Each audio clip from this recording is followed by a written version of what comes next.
Nearly all of the history of Dr. Dolittle's post office took place when he was returning from a voyage to West Africa. Therefore, I will begin. As soon as I have told you a little about how he came to take the journey from where he turned his ship towards home again and set sail for Puddleby on the Marsh. Some time before this, the Push-me-Pull-you, after a long stay in England, had grown a little homesick for Africa. And although he was tremendously fond of the doctor and never wanted to leave him altogether, he asked him one winter day when the weather was particularly cold and disagreeable if he would mind running down to Africa for a holiday, just for a week or two. The doctor readily agreed because he hadn't been on a voyage in a long while, and he felt he too needed a change from the chilly December days of England. So he started off. Besides the push-me-pull-you, he took Dab-Dab the duck, Jip the dog, Gub-Gub the pig, Too-Too the owl, and the white mouse, the same good company he had had with him on his adventurous return from the land of the monkeys. For this trip the doctor bought a little sailing boat, very old and battered and worn, but a good sound craft for bad weather. They sailed away down to the south coast of the Bight of Benin. There they visited many African kingdoms and strange tribes, and while they were ashore the Push-me-Pull-you had a chance to wander freely through his old grazing grounds, and he enjoyed his holiday thoroughly. One morning the doctor was delighted to see his old friends, the swallows, gathering once more about his ship at anchor for their yearly flight to England. They asked him whether he too was returning, because if so, they said, they would accompany him, the same as they had done when he was escaping from the kingdom of Joliginki. As the Push-me-Pull-you was now quite ready to leave, the doctor thanked the swallows and told them he would be delighted to have their company. Then for the remainder of that day all was hustle and hurry and bustle, getting the ship provisioned and making preparations for the long trip back to England. By the following morning everything was in readiness to put to sea. The anchor was drawn up, and with all sail set the doctor's ship moved northward before a favorable wind. And it is from this point that my story begins. Chapter 1.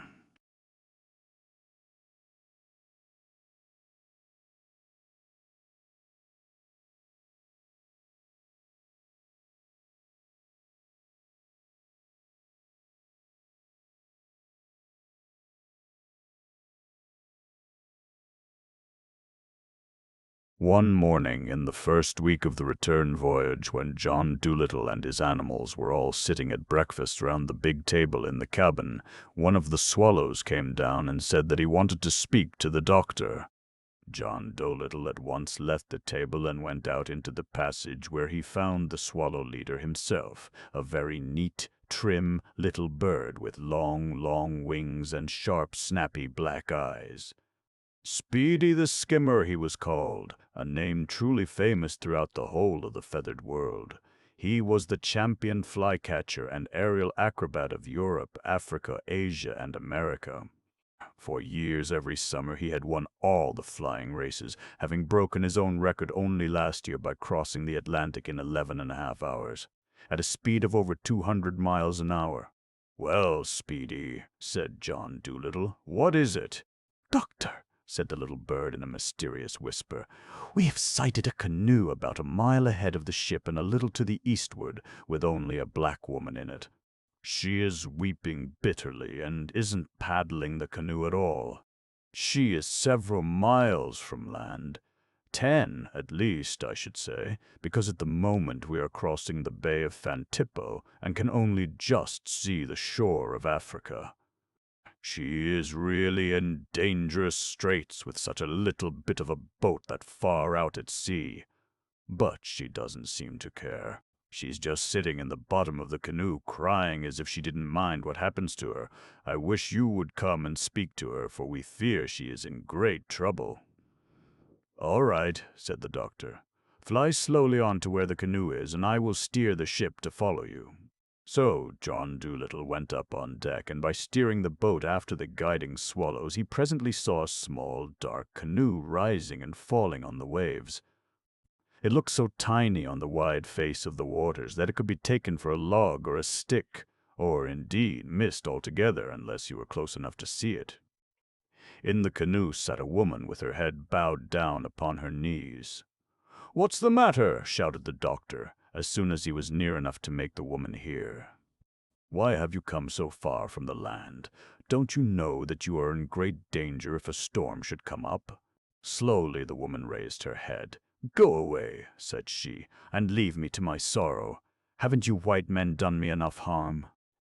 John Dolittle steered the boat up closer still and continued to talk to the woman in a kindly way, but she seemed for a long time to mistrust him because he was a white man. Little by little, however, the doctor won her confidence, and at last, still weeping bitterly, she told him her story. These were the days, you must understand, when slavery was being done away with. To capture, to buy, or to sell slaves had, in fact, been strictly forbidden by most governments. But certain bad men still came down to the west coast of Africa and captured or bought slaves secretly and took them away in ships to other lands to work on cotton and tobacco plantations. Some African kings sold prisoners they had taken in war to these men and made a great deal of money that way. Well, this woman in the canoe belonged to a tribe which had been at war with the king of Fantippo, an African kingdom situated on the coast near which the swallows had seen the canoe. And in this war the king of Fantippo had taken many prisoners, among whom was the woman's husband. Shortly after the war was over, some white men in a ship had called at the kingdom of Fantippo to see if they could buy slaves for tobacco plantations. And when the king heard how much money they were willing to give for black slaves, he thought he would sell them the prisoners he had taken in the war. This woman's name was Susanna, and her husband was a very strong and fine-looking man. The king of Fantippo would have kept Susanna's husband for this reason, because he liked to have strong men at his court. But the slave traders also wanted strong men, for they could do a lot of work on the plantations, and they offered the king of Fantippo a specially high price for Susanna's husband. And the king had sold him. Susanna described to the doctor how she had followed the white man's ship a long way out in a canoe, imploring them to give her back her husband. But they had only laughed at her and gone on their way, and their ship had soon passed out of sight. That was why, she said, she hated all white men, and had not wanted to speak to the doctor when he had hailed her canoe. The doctor was dreadfully angry when he had heard the story, and he asked Susanna how long ago was it that the slaver's ship bearing her husband had left. She told him it was half an hour ago. Without her husband, she said, life meant nothing to her, and when the ship had passed from view going northward along the coast, she had burst into tears and just let the canoe drift, not even having the heart to paddle back to land. The doctor told the woman that no matter what it cost, he was going to help her, and he was all for speeding up his ship and going in chase of the slave boat right away. But Dab-Dab the duck warned him that his boat was very slow, and that its sails could be easily seen by the slavers, who would never allow it to come near them. So the doctor put down his anchor and, leaving the ship where it was, got into the woman's canoe. Then, calling to the swallows to help him as guides, he set off northward along the coast, looking into all the bays and behind all the islands for the slave ship which had taken Susanna's husband. But after many hours of fruitless search, night began to come on, and the swallows who were acting as guides could no longer see big distances, for there was no moon. Poor Susanna began weeping some more when the doctor said he would have to give up for the night. "By morning," said she, "the ship of the wicked slave dealers will be many miles away, and I shall never get my husband back. Alas, alas!" The doctor comforted her as best he could, saying that if he failed, he would get her another husband, just as good. But she didn't seem to care for that idea, and went on wailing, "Alas! Alas!" She made such a noise that the doctor couldn't get to sleep on the bottom of the canoe, which wasn't very comfortable anyway, so he had to sit up and listen. Some of the swallows were still with him, sitting on the edge of the canoe. And the famous skimmer, the leader, was also there. They and the doctor were talking over what they could do, when suddenly the skimmer said, "Shh, look," and pointed out to the westward over the dark, heaving sea. Even Susanna stopped her wailing and turned to look. And there, away out on the dim black edge of the ocean, they could see a tiny light. "A ship!" cried the doctor. "Yes," said Speedy, "that's a ship sure enough. I wonder if it's another slave ship." "Well, if it's a slave ship, it's not the one we're looking for," said the doctor, "because it's in the wrong direction. The one we're after went northward." "Listen, doctor," said Speedy the skimmer. "Suppose I fly over to it and see what kind of a ship it is and come back and tell you. Who knows? It might be able to help us." "All right, Speedy." "Thank you," said the doctor.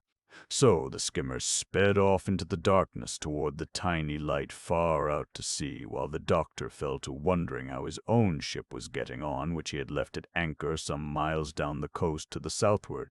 After 20 minutes had gone by, John Dolittle began to get worried, because the skimmer, with his tremendous speed, should have had time to get there and back long ago. But soon, with a flirt of the wings, the famous leader made a neat circle in the darkness overhead and dropped, light as a feather, onto the doctor's knee. "Well," said John Dolittle, "what kind of a ship was it?" "It's a big ship," panted the skimmer, "with tall, high masts, and, I should judge, a fast one. But it is coming this way, and it is sailing with great care, afraid, I imagine, of shallows and sandbars. It is a very neat ship, smart and new-looking all over, and there are great big guns, cannons, looking out of little doors in her sides. The men on her, too, are all well dressed in smart blue clothes, not like ordinary seamen at all, and on the ship's hull was painted some lettering, her name, I suppose. Of course, I couldn't read it, but I remember what it looked like. Give me your hand and I'll show you." Then the skimmer, with one of his claws, began tracing out some letters on the doctor's palm. Before he had got very far, John Dolittle sprang up, nearly overturning the canoe. "HMS," he cried. "That means Her Majesty's ship. It's a man-o'-war, a navy vessel. The very thing we want to deal with slave traders." The doctor did not expect an answer to it right away, because the cat's meat man's wife was a very slow reader and a still slower writer. And anyhow, Cheapside could not be expected to visit Puddleby for another week yet. He always stayed in London until after the Easter Bank holiday. His wife refused to let him leave for the country till the Spring family had been taught by their father how to find the houses where people threw out crumbs, how to pick up oats from under the cab horses' nose-bags without being stamped on by the horses' hoofs, how to get about in the trafficky streets of London, and a whole lot of other things that young city birds have to know. In the meantime, while Quip was gone, life went forward busily and happily at the doctor's post office. The animals, Too, Too, Dab Dab, Gub Gub, the Push Me Pull You, the White Mouse, and Jip all agreed that they found living in a houseboat post office great fun. Whenever they got tired of their floating home, they would go off for picnic parties to the island of No Man's Land, which was now more often called by the name John Dolittle had given it, the Animals' Paradise. On these trips, too, the doctor sometimes accompanied them. He was glad to, because he so got an opportunity of talking with the many different kinds of animals there about the signs they were in the habit of using. And on these signs, which he carefully put down in notebooks, he built up a sort of written language for animals to use, or animal scribble, as he called it, the same as he had done with the birds. Whenever he could spare the time, he held afternoon scribbling classes for the animals in the great hollow, and they were very well attended. He found the monkeys, of course, the easiest to teach, and, because they were so clever, he made some of them into assistant teachers. But the zebras were quite bright, too. The doctor discovered that these intelligent beasts had ways of marking and twisting the grasses to show where they had smelled lions about. though, happily, they did not have to use this trick in the animals' paradise, but had brought it with them when they had swum across from the mainland of Africa. The doctor's pets found it quite thrilling to go through the mail that arrived each day to see if there were any letters for them. At the beginning, of course, there wasn't much, but one day Quip had returned from Puddleby with an answer to the doctor's letter to the cat's meat man. Mr. Matthew Mugg had written through his wife that he had hung the letter for Cheapside on an apple tree in the garden where the sparrow would surely see it when he arrived. The windows of the house were all right, he wrote, but the back door could do with a coat of paint. And while Quip had been waiting for this letter to be written, he had filled in the time at Puddleby by gossiping with all the starlings and blackbirds in the doctor's garden about the wonderful new animals' post office on the island of No Man's Land. And pretty soon every creature in and around Puddleby had got to hear of it. After that, of course, letters began to arrive at the houseboat for the doctor's pets. And one morning, when the mail was sorted, there was a letter for Dab-Dab from her sister, one for the White Mouse written by a cousin from the doctor's bureau drawer, one for Jip from the collie who lived next door in Puddleby, and one for Tutu, telling him he had a new family of 6 young ones in the rafters of the stable. But there was nothing for Gub-Gub. The poor pig was nearly in tears at being left out, and when the doctor went into town that afternoon, Gub-Gub asked could he come along. The next day the post-birds complained that the mail was an extra heavy one, and when it was sorted there were 10 thick letters for Gub-Gub and none for anybody else. Jip got suspicious about this and looked over Gub-Gub's shoulder while he opened them. In each one there was a banana skin. "Who sent you those?" asked Jip. "I sent them to myself," said Gub-Gub, "from Fantippo yesterday. I don't see why you fellows should get all the mail. Nobody writes to me, so I write to myself." Chapter 2. The Doctor's Reception on the Warship. Then the Doctor and Susanna started to paddle their canoe for all they were worth in the direction of the light. The night was calm, but the long swell of the ocean swung the little canoe up and down like a seesaw, and it needed all Susanna's skill to keep it in a straight line. After about an hour had gone by, the doctor noticed that the ship they were trying to reach was no longer coming toward them, but seemed to have stopped. And when he finally came up beneath its towering shape in the darkness, he saw the reason why. The man-o'-war had run into his own ship, which he had left at anchor with no lights. However, the Navy vessel had fortunately been going so carefully that no serious damage, it seemed, had been done to either ship. Finding a rope ladder hanging on the side of the man-o'-war, John Dolittle climbed up it with Susanna and went aboard to see the captain. He found the captain strutting the quarterdeck, mumbling to himself. "Good evening," said the doctor politely. "Nice weather we're having." The captain came up to him and shook his fist in his face. "Are you the owner of that Noah's Ark down there?" he stormed, pointing to the other ship alongside. Yes, temporarily," said the doctor. "Why?"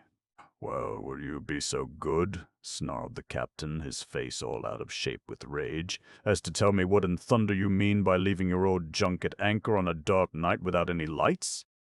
What kind of a sailor are you? Here I bring Her Majesty's latest cruiser after Jimmy Bones, the slave trader. Been hunting him for weeks, I have.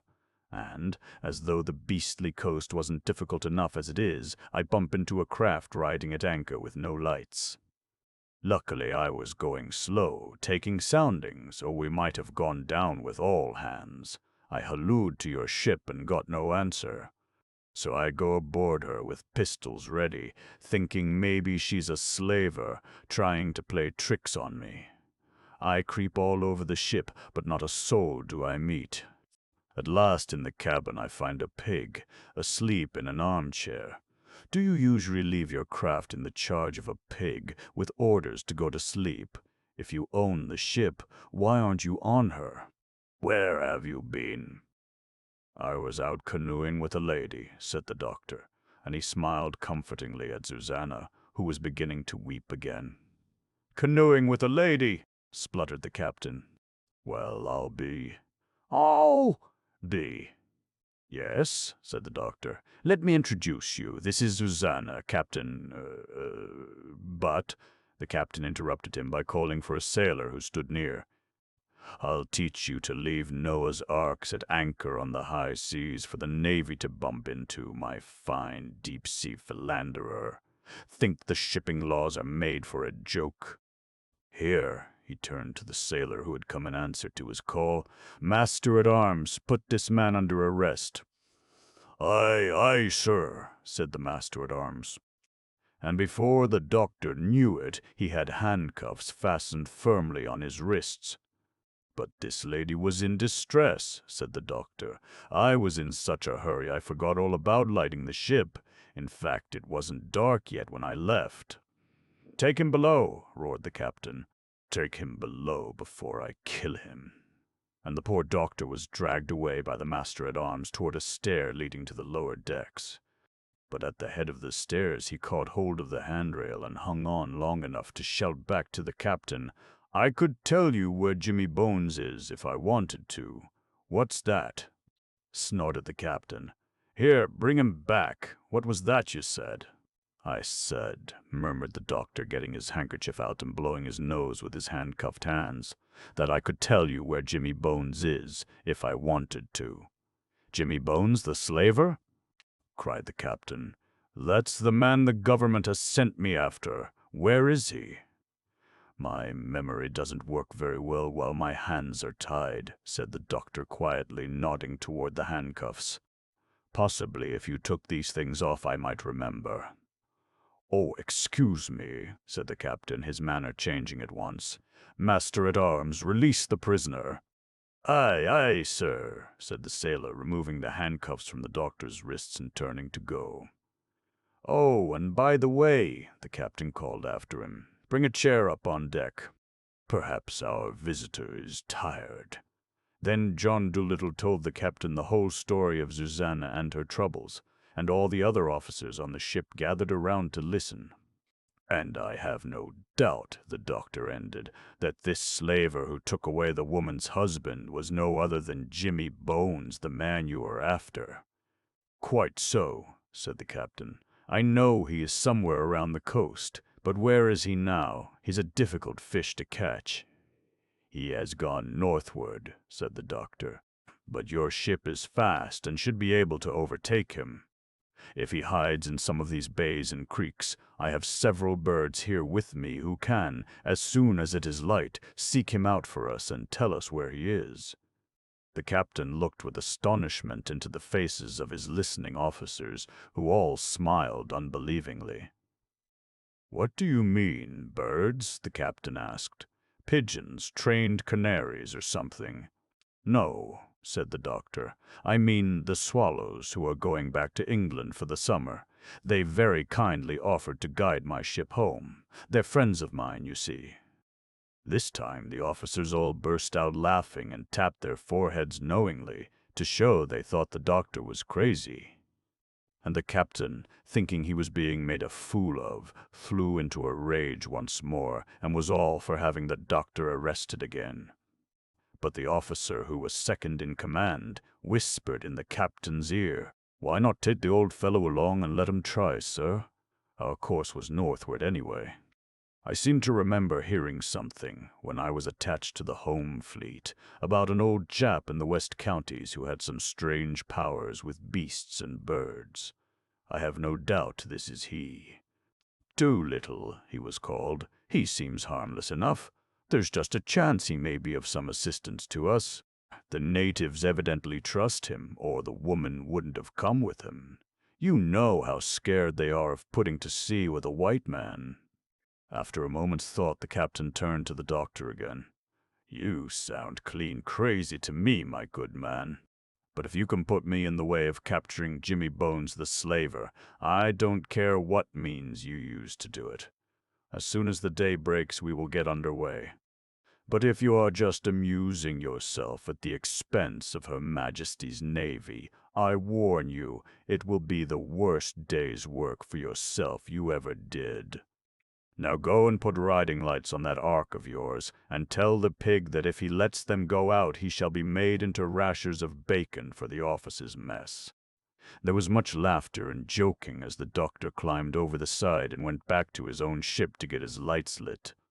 But the next morning when he came back to the man-o'-war, and about 1,000 swallows came with him, the officers of Her Majesty's Navy were not nearly so inclined to make fun of him. The sun was just rising over the distant coast of Africa, and it was as beautiful a morning as you could wish to see. Speedy the skimmer had arranged plans with the doctor overnight, and long before the great warship pulled up her anchor and swung around upon her course, the famous Swallow leader was miles ahead, with a band of picked hunters exploring up creeks and examining all the hollows of the coast where the slave trader might be hiding. Speedy had agreed with the doctor upon a sort of overhead telegraph system to be carried on by the swallows, and as soon as the millions of little birds had spread themselves out in a line along the coast, so that the sky was speckled with them as far as the eye could reach, they began passing messages by whistling to one another all the way from the scouts in front back to the doctor on the warship to give news of how the hunt was progressing. And somewhere about noon word came through that Bones's slave ship had been sighted behind a long, high cape. "Great care must be taken," the message said, because the slave ship was in all readiness to sail at a moment's notice. The slavers had only stopped to get water, and lookouts were posted to warn them to return at once if necessary. When the doctor told this to the captain, the man-o'-war changed her course still closer inshore to keep behind the cover of the long cape.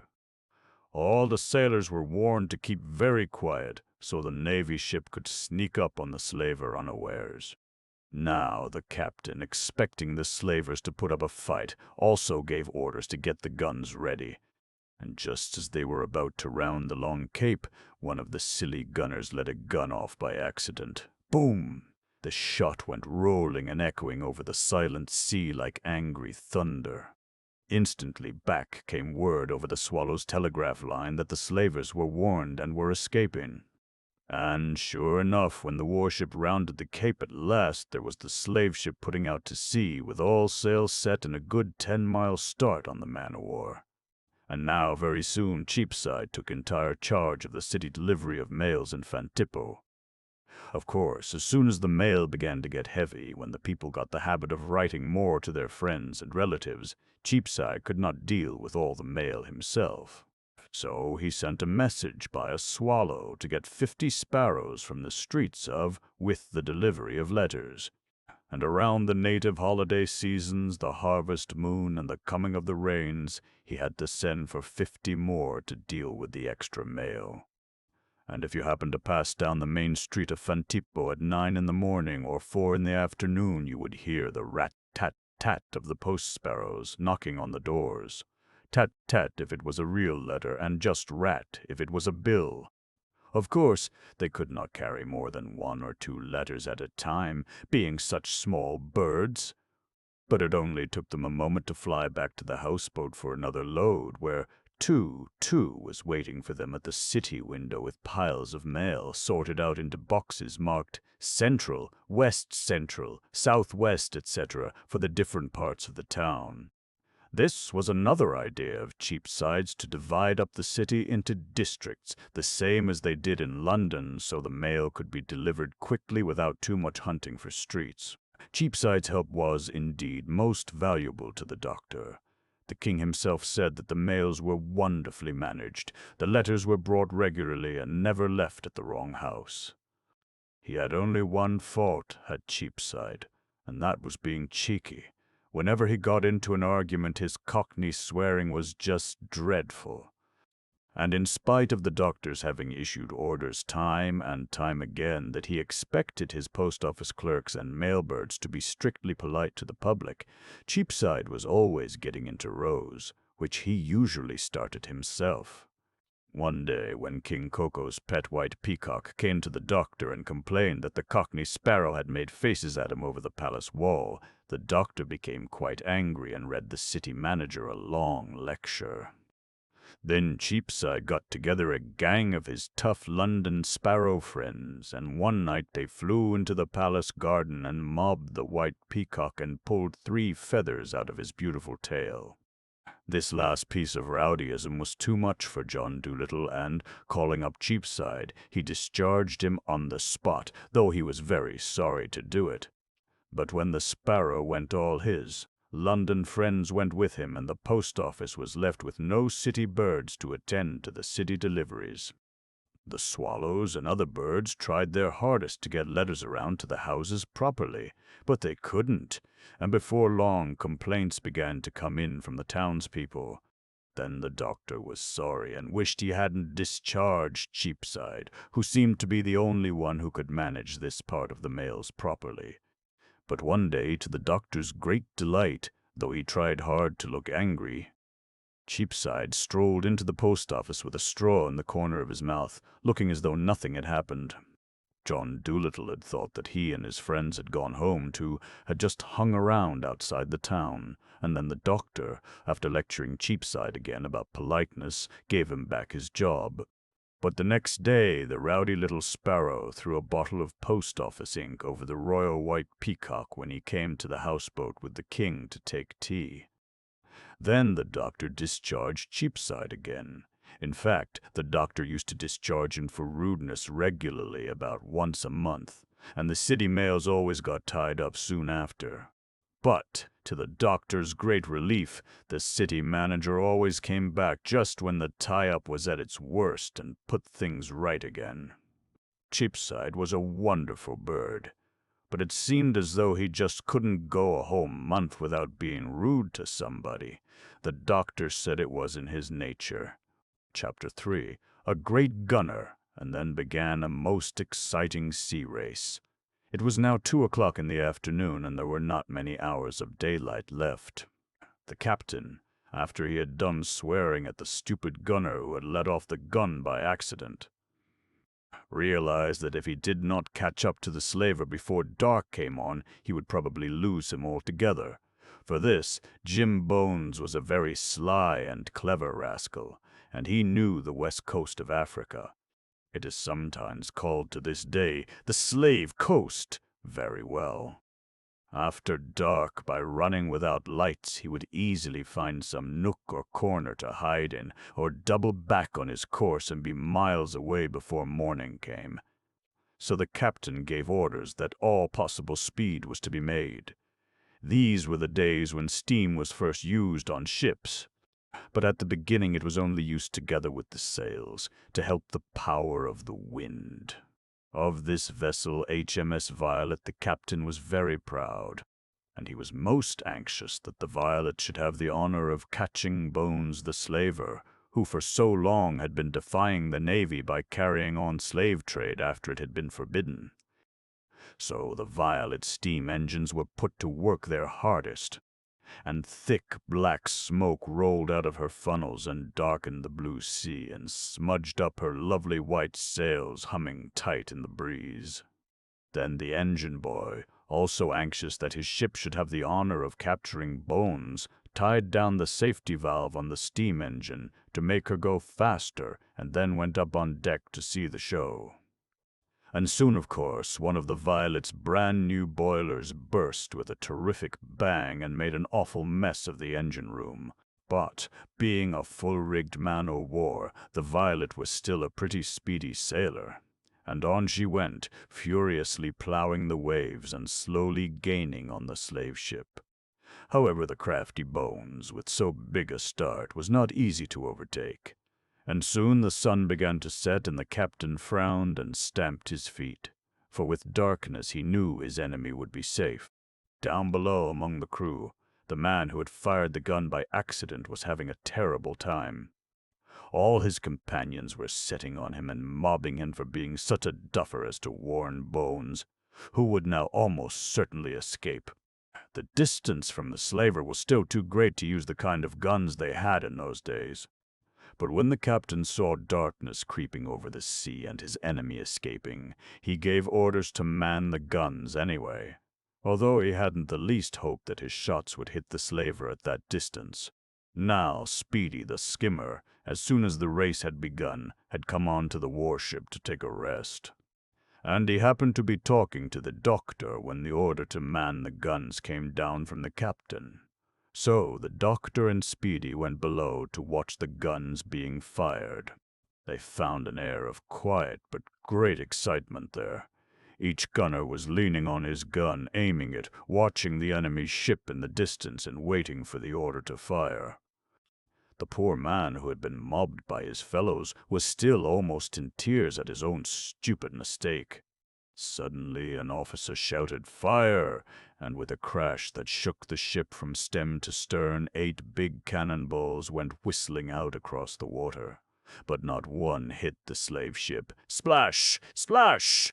Splash! They fell harmlessly into the water. "The light's too bad," grumbled the gunners. "Who could hit anything 2 miles away in this rotten light?" Then Speedy whispered in the doctor's ear, "Ask them to let me fire a gun. My sight is better than theirs for bad light." But just at that moment the order came from the captain, "Cease firing!" and the men left their places. As soon as their backs were turned, Speedy jumped on top of one of the guns and, straddling his short white legs apart, he cast his beady little black eyes along the aiming sights. Then with his wings he signaled to the doctor behind him to swing the gun this way and that so as to aim it the way he wanted. "Fire!" said Speedy, and the doctor fired. "What in thunder's this?" roared the captain from the quarter-deck as the shot rang out. "Didn't I give the order to cease firing?" But the second in command plucked him by the sleeve and pointed across the water. Speedy's cannonball had cut the slaver's mainmast clean in 2 and brought the sails down in a heap upon the deck. "Holy smoke!" cried the captain. "We've hit him. Look, Bones is flying the signal of surrender."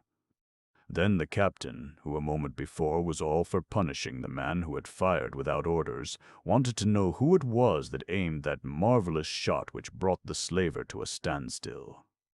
And the doctor was going to tell him it was Speedy, but the skimmer whispered in his ear, "Don't bother, doctor. He would never believe you anyway. It was the gun of the man that made the mistake before that we used. Let him take the credit. They'll likely give him a medal, and then he'll feel better." And now all was excitement aboard the Violet as they approached the slave boat lying crippled in the sea. Bones, the captain, with his crew of 11 other ruffians, was taken prisoner and put down in the cells of the warship. Then the doctor, with Susanna, some sailors, and an officer, went on to the slave ship. Entering the hold, they found the place packed with slaves with chains on them. And Susanna immediately recognized her husband and wept all over him with joy. The black men were at once freed from their chains and brought on to the man-o'-war. Then the slave ship was taken in tow by the Violet, and that was the end of Mr. Bones's slave trading. Then there was much rejoicing and hand-shaking and congratulation on board the warship, and a grand dinner was prepared for the slaves on the main deck. But John Dolittle, Susanna, and her husband were invited to the officers' mess, where their health was drunk in port wine and speeches were made by the captain and the doctor. The next day, as soon as it was light, the warship went cruising down the coast again, putting the black people ashore in their own particular countries. This took considerable time, because Bones, it seemed, had collected slaves from a great many different tribes. And it was after noon before the doctor, with Susanna and her husband, were returned to John Dolittle's ship, who still had her lights faithfully burning in the middle of the day. Then the captain shook hands with the doctor and thanked him for the great assistance he had given Her Majesty's Navy. And he asked him for his address in England, because he said he was going to tell the government about him, and the Queen would most likely want to make him a knight or give him a medal or something. But the doctor said he would rather have a pound of tea instead. He hadn't tasted tea in several months, and the kind they had in the officers' mess was very good. So the captain gave him 5 pounds of the best China tea, and thanked him again in the name of the Queen and the government. Then the Violet swung her great bow around to the north once more and sailed away for England, while the Blue Jackets crowded the rail and sent 3 hearty cheers for the Doctor ringing across the sea. And now Jip, Dab Dab, Gub Gub, Too Too, and the rest of them gathered around John Dolittle and wanted to hear all about his adventures. And it was tea time before he had done telling them. So the Doctor asked Susanna and her husband to take tea with him before they went ashore. This they were glad to do, and the Doctor made the tea himself, and it was very excellent. Over the tea, Susanna and her husband, whose name was Begwai, were conversing about the kingdom of Fantipo. "I don't think we ought to go back there," said Begwai. "I don't mind being a soldier in the Fantipo army, but suppose some other slaver comes along, maybe the king would sell me again. Did you send that letter to our cousin?" "Yes," said Susanna, "but I don't think he ever got it, because no answer came." The Doctor asked Susanna how she had sent the letter, and then she explained to him that when Bones had offered a big price for Begwai and the king had been tempted to sell him, she had told the king she would get 12 oxen and 30 goats from a rich cousin in their own country if he would only wait till she had written to him.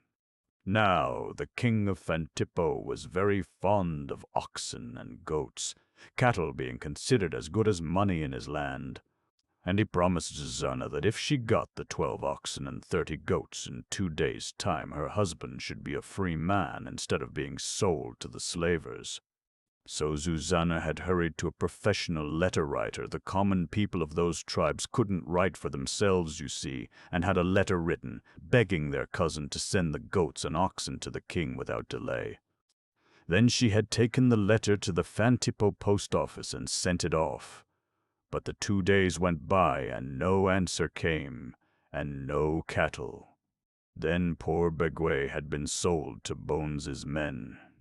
"So you see, Doctor," the Jay ended, picking up his letters and getting ready to fly, "if it hadn't been for my ancestor, Christopher Columbus would have had to turn back to please his sailors or be killed.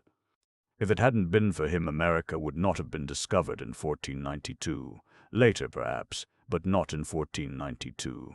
Goodbye, I must be going. Thanks for the acorns." And the queen was allowed to keep her pet pig, which rejoiced her kind heart greatly, she being of Irish blood royal. And he became a great hero at the court and was given a sty studded with jewels in the center of the castle garden, on the very spot where he had planted the magic cucumber. And they all lived happily ever after. And that is the end of the piggish fairy tale. Chapter 4. The Royal Mails of Fantipo. Now, this Fantipo post office of which Susanna had spoken to the Doctor was rather peculiar. For one thing, it was, of course, quite unusual to find a post office or regular mails of any kind in a savage African kingdom. And the way such a thing had come about was this. A few years before this voyage of the Doctor's, there had been a great deal of talk in most civilized parts of the world about mails and how much it should cost for a letter to go from one country to another. And in England, a man called Rowland Hill had started what was called the penny postage, and it had been agreed that a penny a letter should be the regular rate charge for mails from one part of the British Isles to another. Of course, for specially heavy letters you had to pay more. Then stamps were made, penny stamps, twopenny stamps, twopence halfpenny stamps, sixpenny stamps, and shilling stamps. And each was a different color, and they were beautifully engraved, and most of them had a picture of the Queen on them, some with her crown on her head, and some without. And France and the United States and all the other countries started doing the same thing. Only their stamps were counted in their own money, of course, and had different kings or queens or presidents on them. Very well, then. Now, it happened one day that a ship called at the coast of West Africa and delivered a letter for Koko, the king of Fantipo. King Koko had never seen a stamp before, and, sending for a white merchant who lived in his town, he asked him what queen's face was this on the stamp which the letter bore. Then the white merchant explained to him the whole idea of penny postage and government mails. And he told him that in England all you had to do when you wanted to send a letter to any part of the world was to put a stamp on the envelope with the Queen's head on it and place it in a letterbox on the street corner, and it would be carried to the place to which you addressed it. "Aha," said the king, "a new kind of magic. I understand. Very good. The High Kingdom of Fantipo shall have a post office of its own, and my serene and beautiful face shall be on all the stamps, and my letters shall travel by faster magic than any of them." Then King Coco of Fantipo, being a very vain man, had a fine lot of stamps made with his pictures on them, some with his crown on and some without, some smiling, some frowning, some with himself on horseback, some with himself on a bicycle. But the stamp which he was most proud of was the 10-penny stamp which bore a picture of himself playing golf, a game which he had just recently learned from some Scotchmen who were mining for gold in his kingdom. And he had letterboxes made just the way the white trader had told him they had in England, and he set them up at the corners of the streets and told his people that all they had to do was to put one of his stamps on their letters, poke them into these boxes, and they would travel to any corner of the earth they wished. But presently the people began complaining that they had been robbed. They had paid good money for the stamps, they said, trusting in their magic power, and they had put their letters in the boxes at the corners of the streets as they had been told. But one day a cow had rubbed her neck against one of the letter boxes and burst it open, and inside there were all the people's letters, which had not traveled 1 inch from where they put them. Then the king was very angry, and calling for the white trader, he said, "You have been fooling my majesty. These stamps you speak of have no magic power at all. Explain." Then the trader told him that it was not through magic in the stamps or boxes that letters traveled by mail. But proper post offices had mailmen or postmen who collected the letters out of these boxes. And he went on to explain to the king all the other duties of a post office and the things that made letters go. So then the king, who was a persevering man, said that Fantipo should have its post office anyway, and he sent to England for hundreds of postmen's uniforms and caps. And when these arrived, he dressed a lot of black men up in them and set them to work as postmen. But the black men found the heavy uniforms dreadfully hot for Fantipo weather, where they wear only a string of beads, and they left off the uniforms and wore only the caps. That is how the Fantipo postman's uniform came to be a smart cap, a string of beads, and a mail bag. Then, when King Coco had got his mailmen, the Royal Fantipo post office began really working. Letters were collected from the boxes at street corners and sent off when ships called, and incoming mail was delivered at the doors of the houses in Fantipo 3 times a day. The post office became the busiest place in town. Now, the peoples of West Africa have curious tastes in dress. They love bright things. And some Fantipo dandy started the idea of using up old stamps off letters by making suits of clothes out of them. They looked very showy and smart, and a suit of this kind made of stamps became a valuable possession among the natives.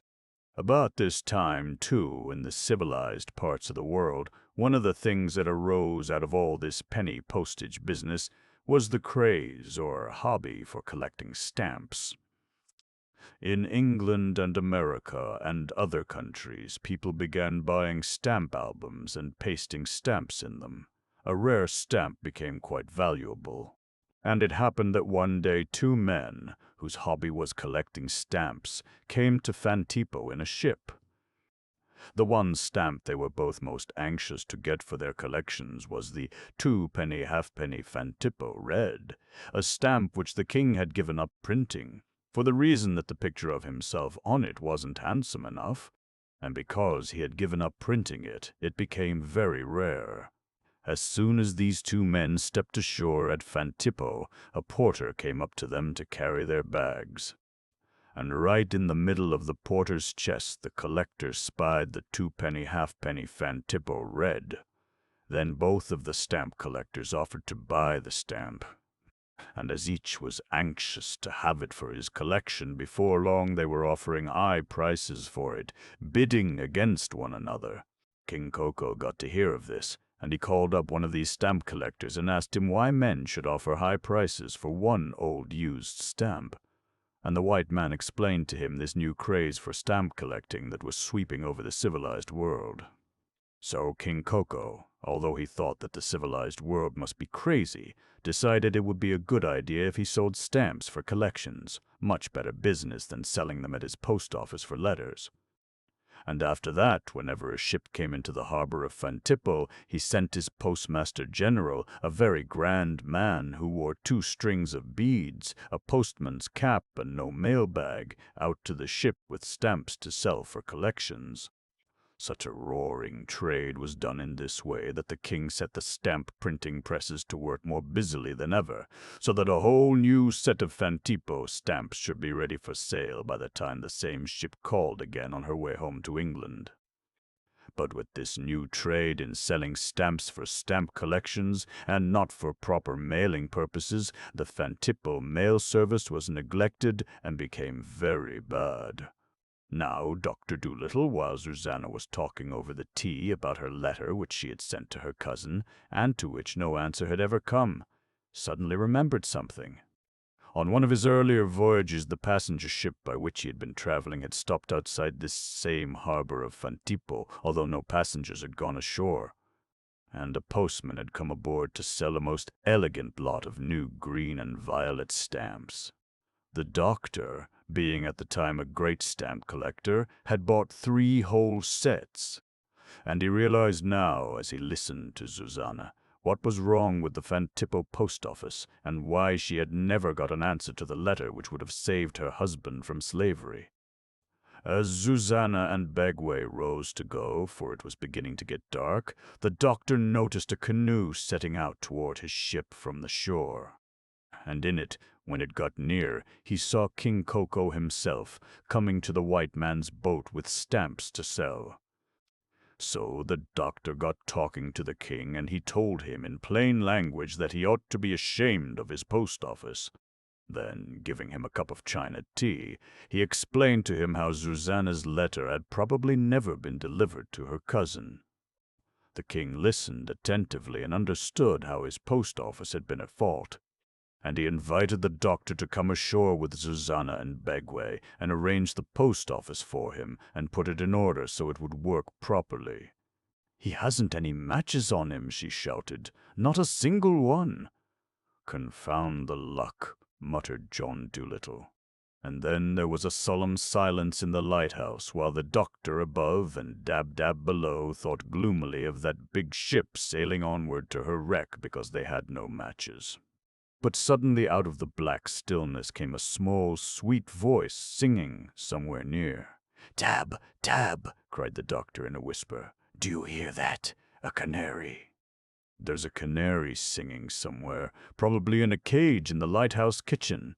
In a moment he was clattering down the stairs. "Come on," he cried. "We must find the kitchen.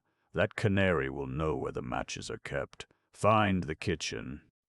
Then the 2 of them went stumbling around in the darkness, feeling the walls, and presently they came upon a low door, opened it, and fell headlong down a short flight of steps that led to the lighthouse kitchen. This was a little underground room, like a cellar, cut out of the rock on which the lighthouse stood. If there was any fire or stove in it, it had long since gone out, for the darkness here was as black as anywhere else. But as soon as the door had opened, the trills of the songbird grew louder. "Tell me," called John Dolittle in canary language, "where are the matches? Quick!" "Oh, at last you've come," said a high, small, polite voice out of the darkness. "Would you mind putting a cover over my cage? There's a draught and I can't sleep. Nobody's been near me since midday." "I don't know what can have happened to the keeper. He always covers up my cage at tea time. But tonight I wasn't covered at all, so I went on singing. You'll find my cover up on the tummin matches." "Matches? Where are the matches?" screamed Dab-Dab. The light's out and there's a ship in danger. Where are the matches kept?" "On the mantelpiece, next to the pepper box," said the canary. "Come over here to my cage and feel along to your left, high up, and your hand will fall right on them." The doctor sprang across the room, upsetting a chair on his way, and felt along the wall. His hand touched the corner of a stone shelf, and the next moment Dab gave a deep sigh of relief, for she heard the cheerful rattle of a box of matches as the doctor fumbled to strike a light. "You'll find a candle on the table. There, look." "Behind you," said the canary when the matchlight dimly lit up the kitchen. With trembling fingers the doctor lit the candle. Then, shielding the flame with his hand, he bounded out of the room and up the stairs. "At last," he muttered. "Let's hope I'm not too late." At the head of the kitchen steps he met the seagull coming into the lighthouse with 2 companions. "Doctor," cried the gull, "we held off the ship as long as we could. But the stupid sailors, not knowing we were trying to save them, turned hoses on us and we had to give up. The ship is terribly near now." Without a word, the doctor sped on up the winding steps of the tower. Round and round he went, upward, till he was ready to drop from dizziness. At length, reaching the great glass lamp chamber at the top, he set down his candle and, striking 2 matches at once, he held one in each hand and lit the big wick in 2 places. By this time, Dab had gone outside again and was watching over the sea for the oncoming ship. And when at last the great light from the big lamp at the top of the tower suddenly flared out over the sea, there was the bow of the vessel, not more than 100 yards from the rocky shore of the cape. Then came a cry from the lookout, shouted orders from the captain, much blowing of whistles and ringing of bells. And just in time to save herself from a watery grave, the big ship swung her nose out to sea and sailed safely past upon her way. Chapter 5. The Voyage Delayed. After some persuasion, the doctor consented to this proposal, feeling that perhaps he could do some good. Little did he realize what great labors and strange adventures he was taking upon himself as he got into the canoe with the king, Begwe, and Zuzana to be paddled to the town of Fantipo. This place he found very different from any of the African villages or settlements he had ever visited. It was quite large, almost a city. It was bright and cheerful to look at, and the people, like their king, all seemed very kind and jolly. The doctor was introduced to all the chief men of the Fantipo nation, and later he was taken to see the post office. This he found in a terrible state. There were letters everywhere, on the floors, in old drawers, knocking about on desks, even lying on the pavement outside the post office door. The doctor explained to the king that this would never do, that in properly run post offices the letters that had stamps on were treated with respect and care. It was no wonder, he said, that Zuzana's letter had never been delivered to her cousin if this was the way they took care of the mails. Then King Koko again begged him to take charge of the post office and try to get it running in proper order, and the doctor said he would see what he could do. And, going into the post office, he took off his coat and set to work. But after many hours of terrific labor trying to get letters sorted and the place in order, John Dolittle saw that such a tremendous job as setting the Fantipo post office to rights would not be a matter of a day or 2. It would take weeks at least. So he told this to the king. Then the doctor's ship was brought into the harbor and put safely at anchor, and the animals were all taken ashore. And a nice, new house on the main street was given over to the doctor for himself and his pets to live in, while the work of straightening out the Fantipo mails was going on. Well, after 10 days, John Dolittle got what is called the domestic mails in pretty good shape. Domestic mails are those that carry letters from one part of a country to another part of the same country, or from one part of a city to another. The mails that carry letters outside the country to foreign lands are called foreign mails. To have a regular and good service of foreign mails in the Fantipo post office, the doctor found a hard problem, because the mail ships which could carry letters abroad did not come very often to this port.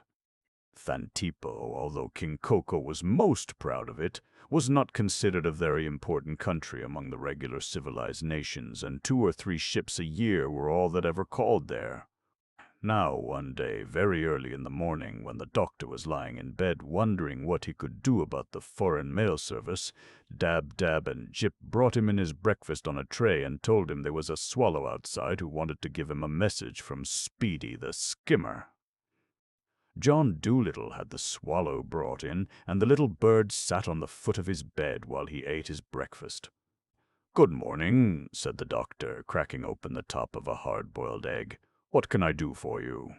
"Speedy would like to know," said the swallow, "how long you expect to stay in this country." "He doesn't want to complain, you understand, nor do any of us. But this journey of yours is taking longer than we thought it would. You see, there was the delay while we hunted out Bones the slaver, and now it seems likely you will be busy with this post office for some weeks yet.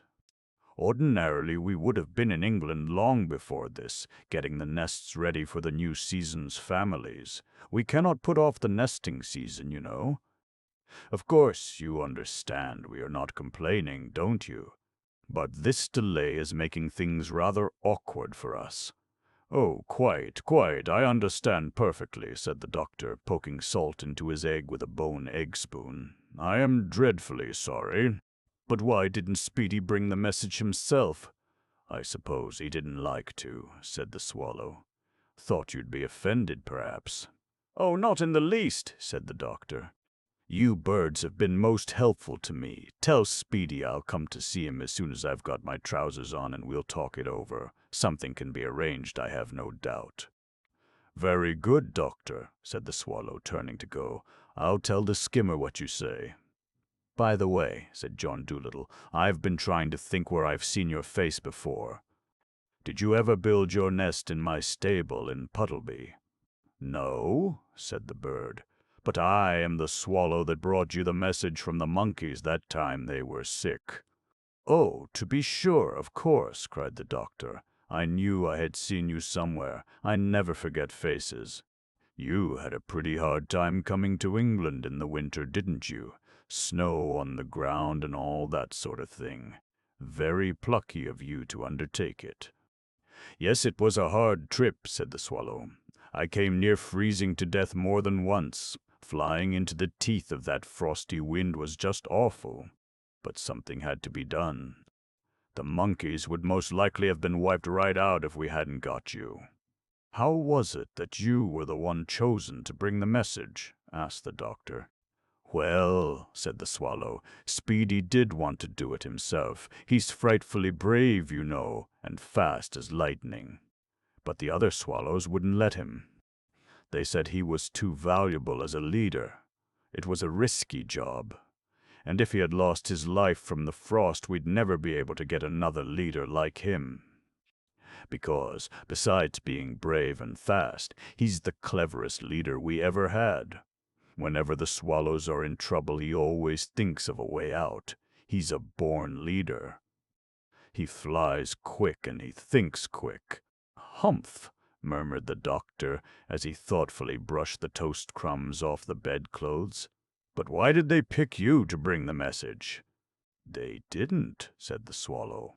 "We nearly all of us volunteered for the job so as not to have Speedy risk his life, but the skimmer said the only fair way was to draw lots.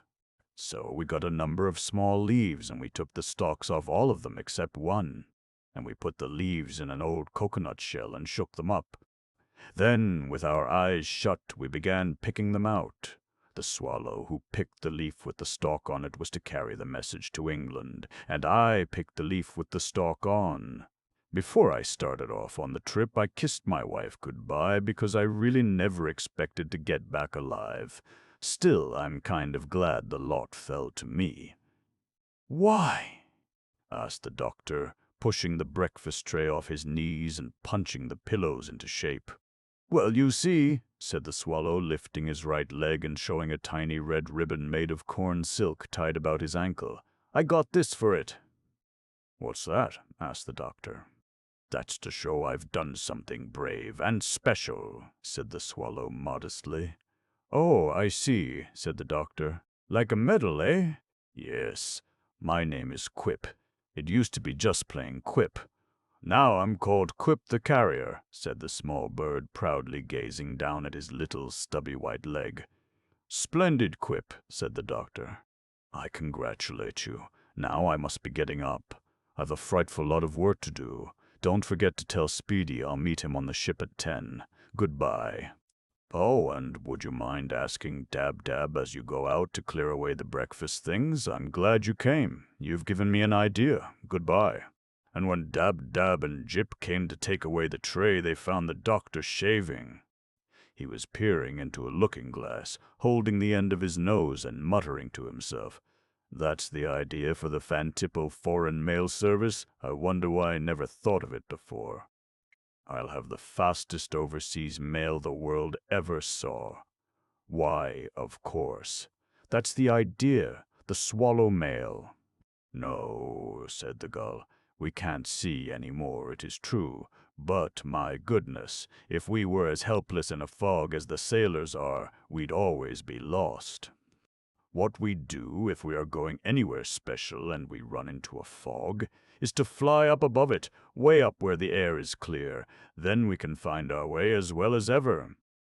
"I see," said the doctor. "But the storms, what do you do in them to keep yourselves safe?"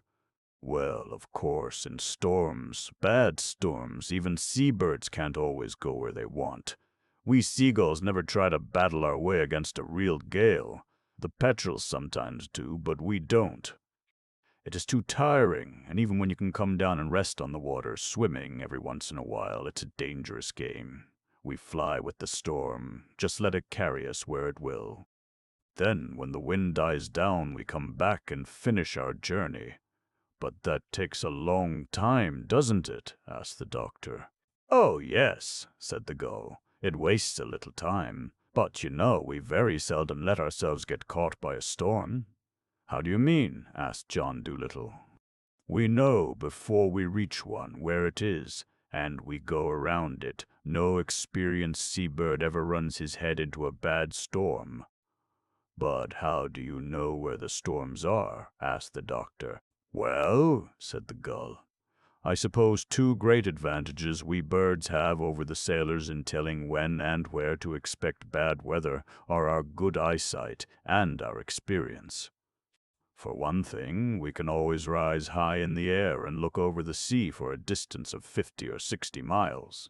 Then if we see gales approaching, we can turn and run for it. And we can put on more speed than the fastest gale that ever blew. And then, another thing, our experience is so much better than sailors. Sailors, poor duffers, think they know the sea, that they spend their life on it.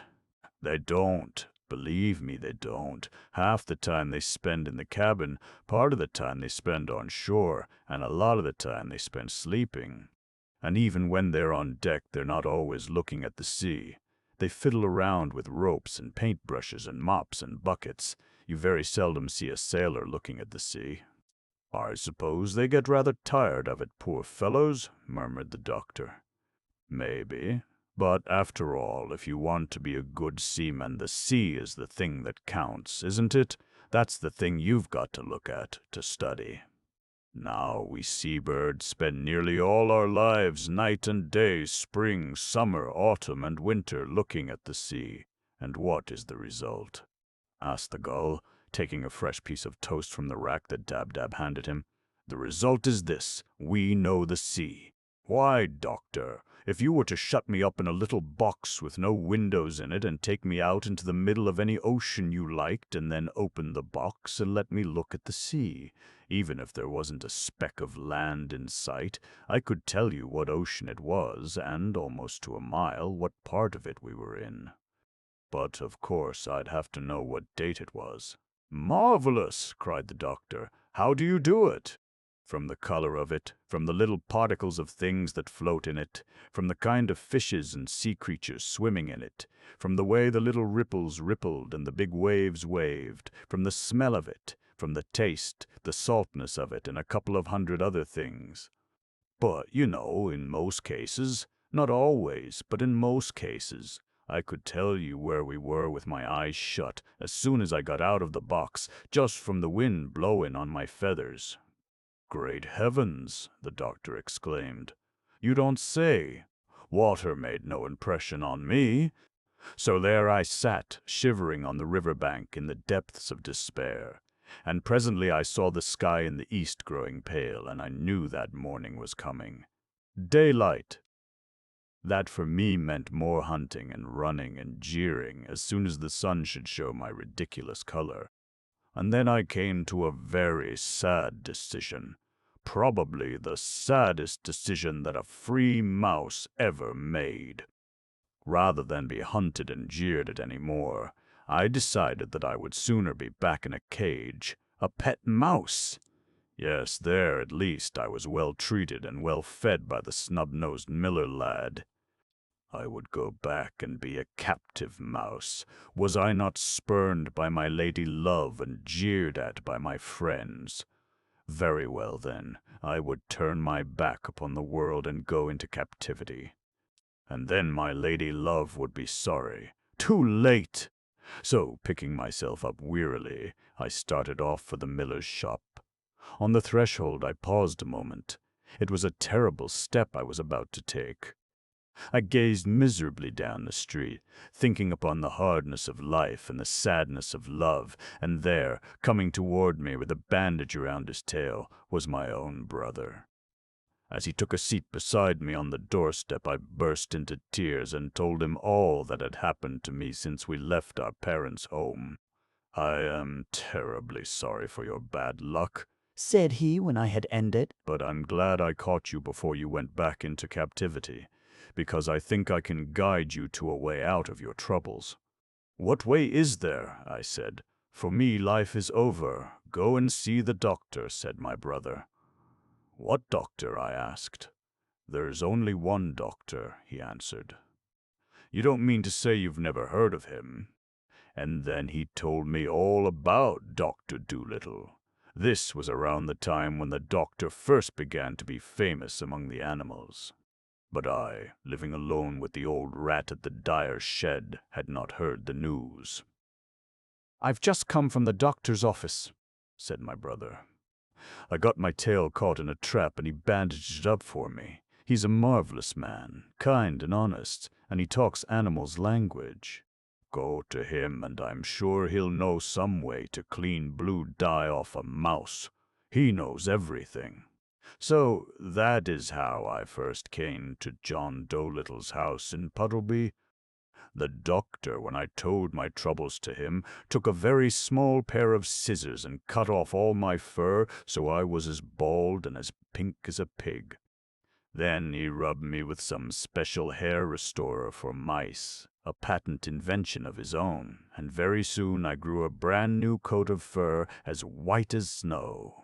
And then, hearing what difficulty I had had keeping away from cats, the doctor gave me a home in his own house, in his own piano, in fact, and no mouse could wish for more than that. He even offered to send for the lady I was in love with, who would, no doubt, think differently about me now that I was white again. But I said, no, doctor, let her be. I'm through with women for good. Chapter 6. Nomans. As soon as he was dressed and shaved, the doctor went down to his ship and met the skimmer. I am terribly sorry, Speedy, said he, to hear what a lot of trouble I have been giving you, birds, by my delay here. But I really feel that the business of the post office ought to be attended to, you know. It's in a shocking state. Honestly, it is. I know, said Speedy.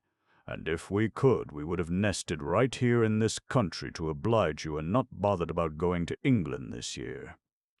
It wouldn't have mattered terribly much to miss one summer in the north, but, you see, we swallows can't nest very well in trees. We like houses and barns and buildings to nest in.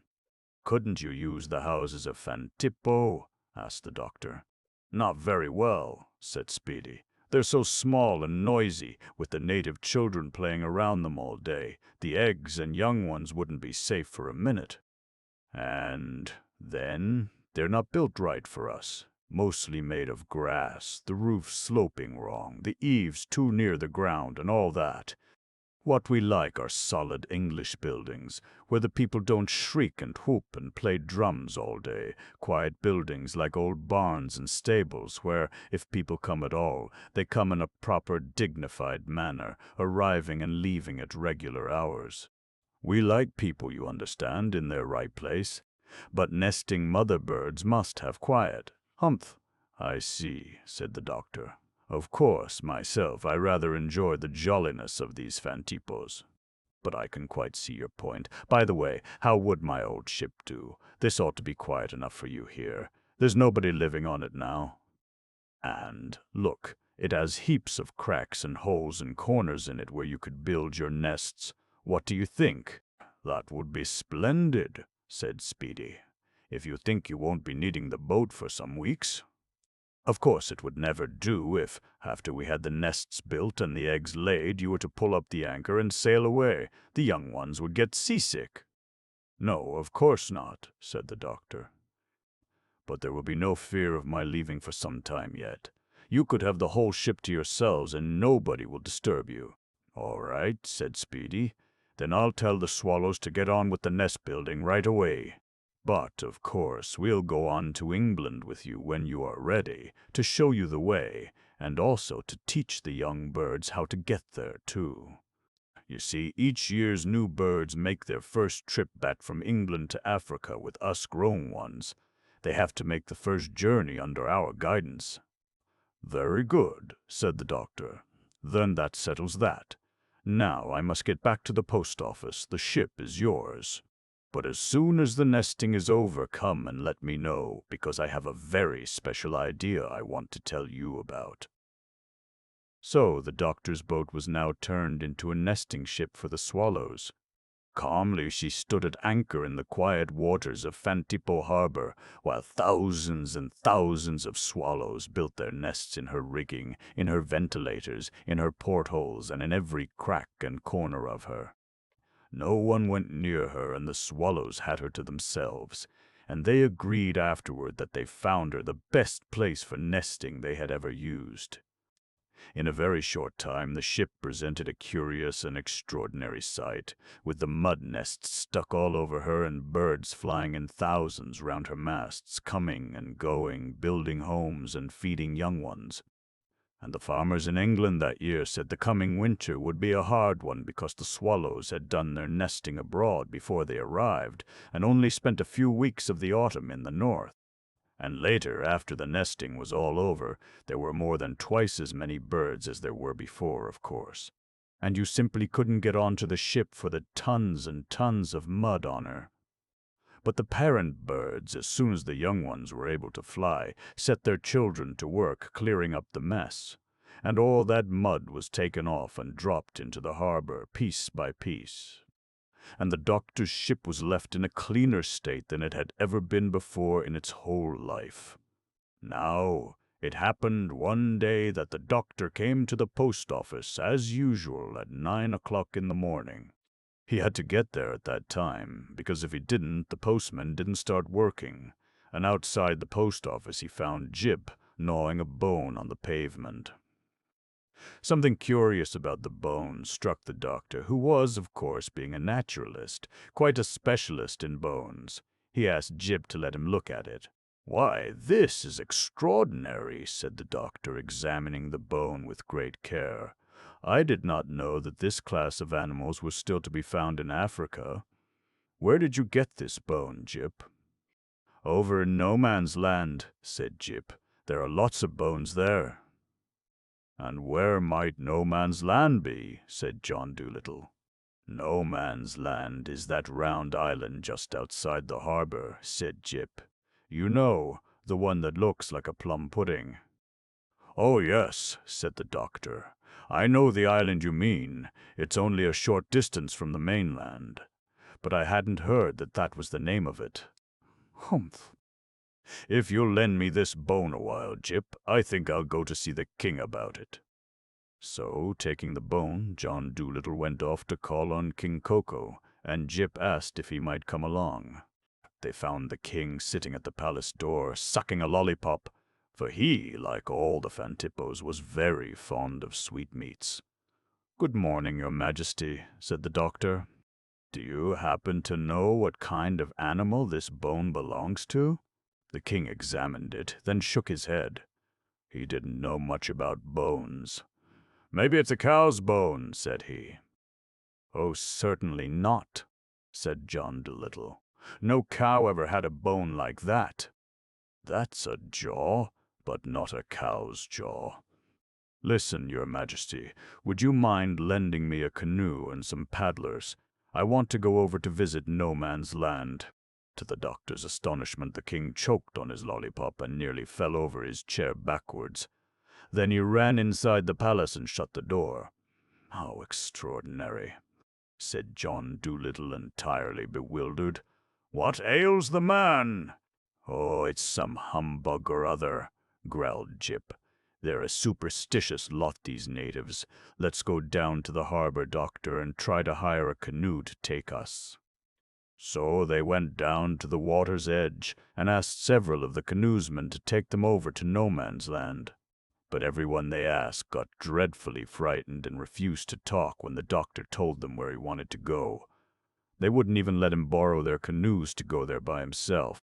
At last they found one very old boatman who loved chatting so much that, although he got terribly scared when John Dolittle mentioned No Man's Land, he finally told the doctor the reason for all this extraordinary behavior. "That island," said he, "we don't even mention its name unless we have to, is the land of evil magic. It is called," the old man whispered it so low the doctor could scarcely hear him, "No Man's Land, because no man lives there. No man ever even goes there." "But why?" asked the doctor. "Dragons live there," said the old boatman, his eyes wide and staring. "Enormous horned dragons that spit fire and eat men. If you value your life, never go near that dreadful island." "But how do you know all this?" asked the doctor, "if nobody has ever been there to see if it's true or not?" "1,000 years ago," said the old man, "when King Kakabuchi ruled over this land, he put his mother-in-law upon that island to live because she talked too much and he couldn't bear her around the palace. It was arranged that food should be taken to her every week, but of her. While they were seeking her about the island, the dragons suddenly roared out from the bushes and attacked them. They only just escaped with their lives and got back to Fantippo and told King Kakabuchi.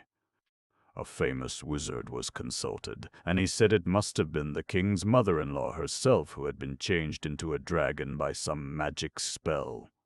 Since then she has had many children, and the island is peopled with dragons, whose food is men.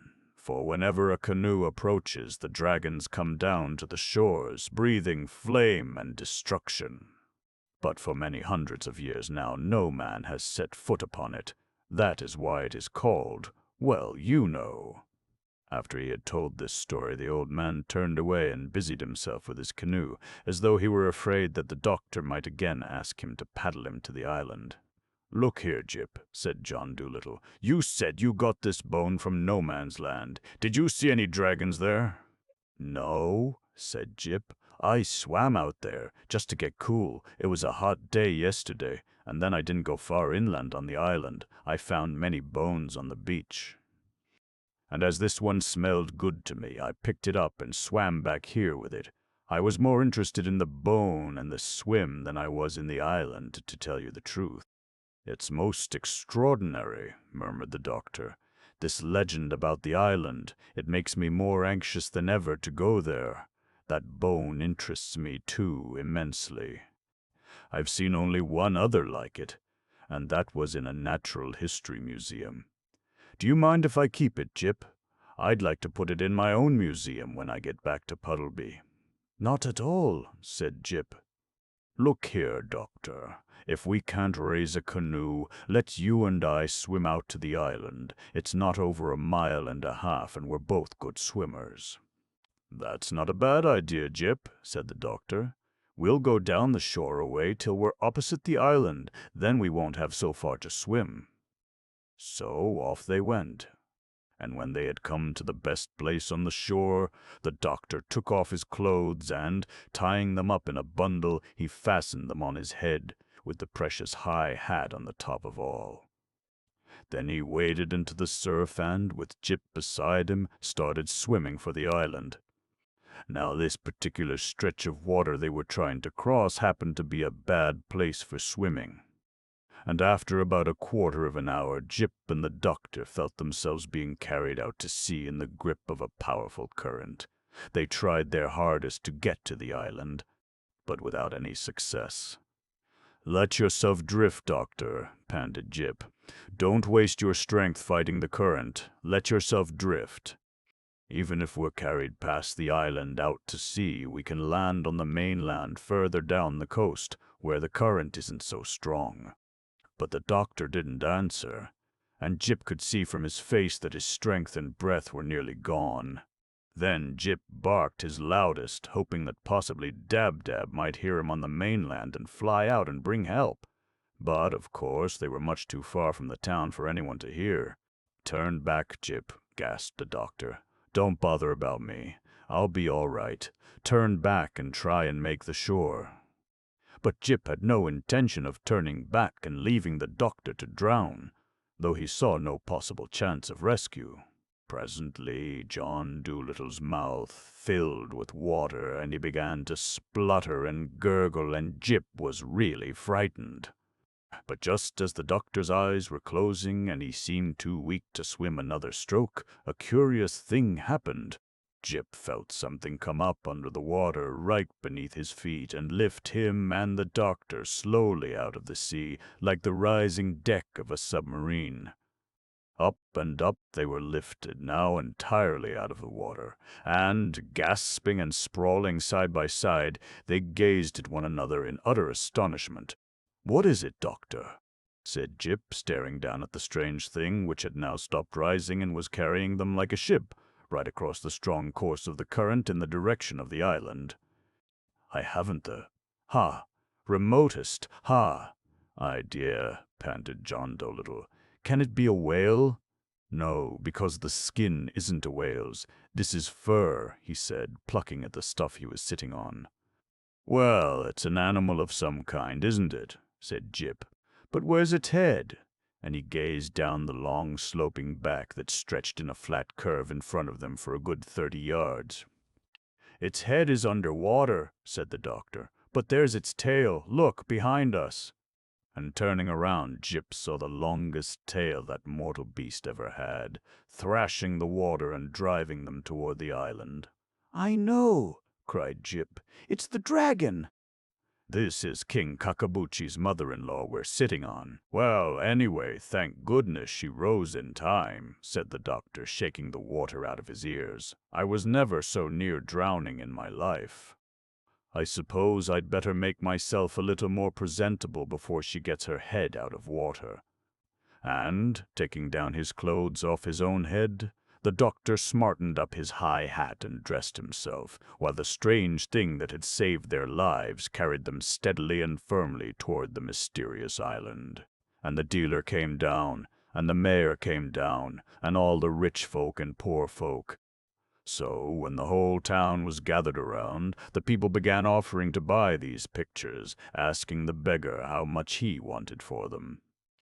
The old duffer was going to sell them at 6 pence apiece, but Morland whispered to him, 20 guineas. Don't sell a blessed one under 20 guineas. You'll get it." And sure enough, the dealer and a few of the richer townsfolk bought the whole lot at 20 guineas apiece. And when I went home that night, I felt I had done a good day's work, for my friend's master, the one-legged beggar, was now rich enough to live in comfort for the rest of his life. Chapter 7. The Animals' Paradise. At length the extraordinary creature that had come to their rescue reached the island, and with Jip and the doctor still clinging to his wide back, he crawled out of the water onto the beach. And then John Dolittle, seeing its head for the first time, cried out in great excitement, "Jip, it's a Quifanodicus, as sure as I'm alive!" "A Quifano, what us?" asked Jip. "A Quifonodicus," said the doctor. "A prehistoric beast. Naturalists thought they were extinct, that there weren't any more live ones anywhere in the world. This is a great day, Jip. I'm awfully glad I came here." The tremendous animal which the Fantipans had called a dragon had now climbed right up the beach and was standing fully revealed in all his strangeness. At first he looked like some curious mixture between a crocodile and a giraffe. He had short, spreading legs, but enormously long tail and neck. On his head were two stubby little horns. As soon as the doctor and Jip had climbed down off his back, he swung his head around on the end of that enormous neck and said to the doctor, "Do you feel all right now?" "Yes, thanks," said John Dolittle. "I was afraid," said the creature, "that I wouldn't be in time to save your life. It was my brother who first saw you. We thought it was a native, and we were getting ready to give him our usual terrifying reception. But while we watched from behind the trees, my brother suddenly cried, 'Great heavens!' That's Doctor Dolittle, and he's drowning. See how he waves his arms. He must be saved at any cost. There isn't one man like that born in 1,000 years. Let's go after him, quick." Then word was passed around the island that John Dolittle, the great doctor, was drowning out in the straits. Of course, we had all heard of you, and, rushing down to a secret cove which we have on the far side of the island, we dashed into the sea and swam out to you under water. I was the best swimmer and got to you first. I'm awfully glad I was in time. You're sure you feel all right?"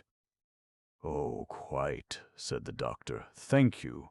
But why did you swim under water?" "We didn't want the natives to see us," said the strange beast. "They think we are dragons, and we let them go on thinking it, because then they don't come near the island and we have our country to ourselves." The creature stretched his long neck still longer and whispered in the doctor's ear, "They think we live on men and breathe fire, but all we ever really eat is bananas. And when anyone tries to come here, we go down to a hollow in the middle of the island and suck up the mist, the fog that always hangs around there. Then we come back to the beach and roar and rampage, and we breathe the fog out through our nostrils, and they think it's smoke. That's the way we've kept this island to ourselves for 1,000 years. And this is the only part of the world where we are left, where we can live in peace." "How very interesting," said the doctor. "Naturalists have thought your kind of animals are no longer living, you know. You are Quifonodocci, are you not?" "Oh, no," said the beast. "The Quifonodicus is gone long ago. We are the Paphilosaurus. We have 6 toes on the back feet, while the Quifonodicci, our cousins, have only 5. They died out about 2,000 years ago." "But where are the rest of your people?" asked the doctor. "I thought you said that many of you had swum out to rescue us." "They did," said the Paphilosaurus, "but they kept hidden under the water lest the natives on the shore should see and get to know that the old story about the dragon's mother-in-law wasn't true. While I was bringing you here, they were swimming all around you under the water, ready to help if I needed them. They have gone around to the secret cove so they may come ashore unseen. We had better be going on ourselves now. Whatever happens, we mustn't be seen from the shore and have the natives coming here. It would be the end of us if that should ever happen, because, between ourselves, although they think us so terrible, we are really more harmless than sheep." "Do any other animals live here?" asked the doctor.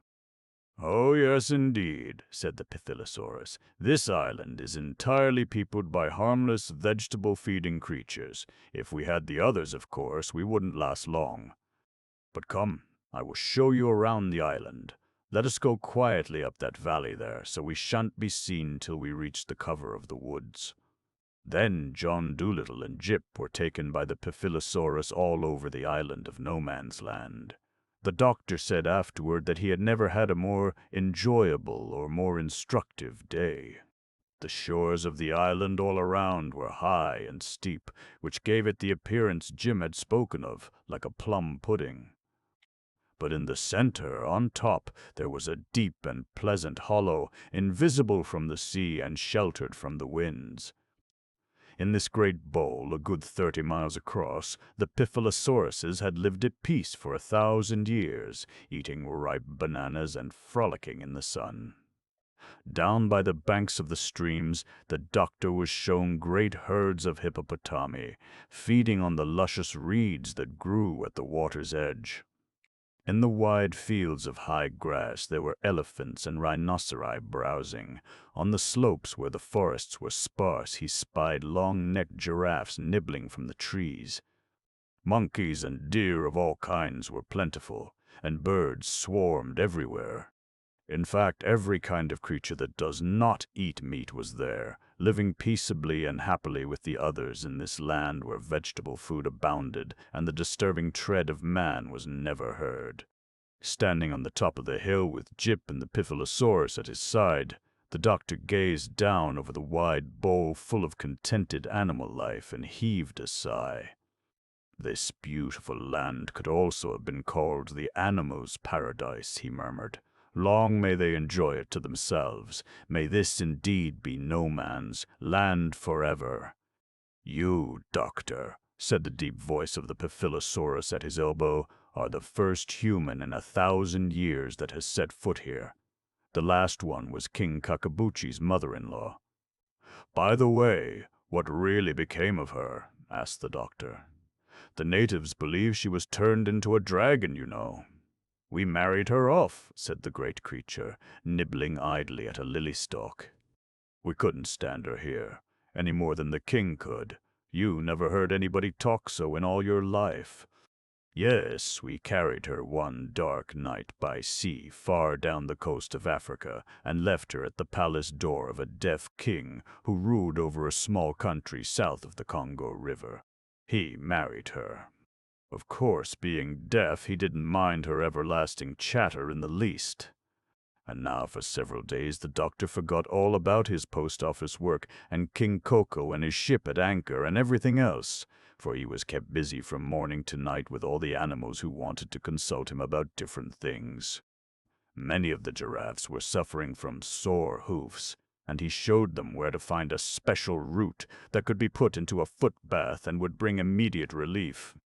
The rhinoceros's horns were growing too long, and John Dolittle explained to them how by grinding them against a certain kind of stone, and by eating less grass and more berries, they could keep the growth down. A special sort of nut tree that the deer were fond of had grown scarce and almost died out from constant nibbling. And the doctor showed the chief stags how, by taking a few nuts and poking them down into the soft earth with their hoofs before the rainy season set in, they could make new trees grow and so increase the supply. One day when he was pulling out a loose tooth for a baby hippopotamus with his watch chain, Speedy the skimmer turned up, looking rather annoyed. "Well," said the neat little bird, settling down on the ground at his feet, "I've found you at last, Doctor. I've been hunting all over creation for you." "Oh, helloa, Speedy," said the doctor. "Glad to see you. Did you want me for something?" "Why, of course I did," said Speedy. "We finished the nesting season 2 days ago, and you had said you wanted to see me about some special business as soon as it was over. I went to your house, but Dab-Dab had no idea where you could be. Then I hunted all over.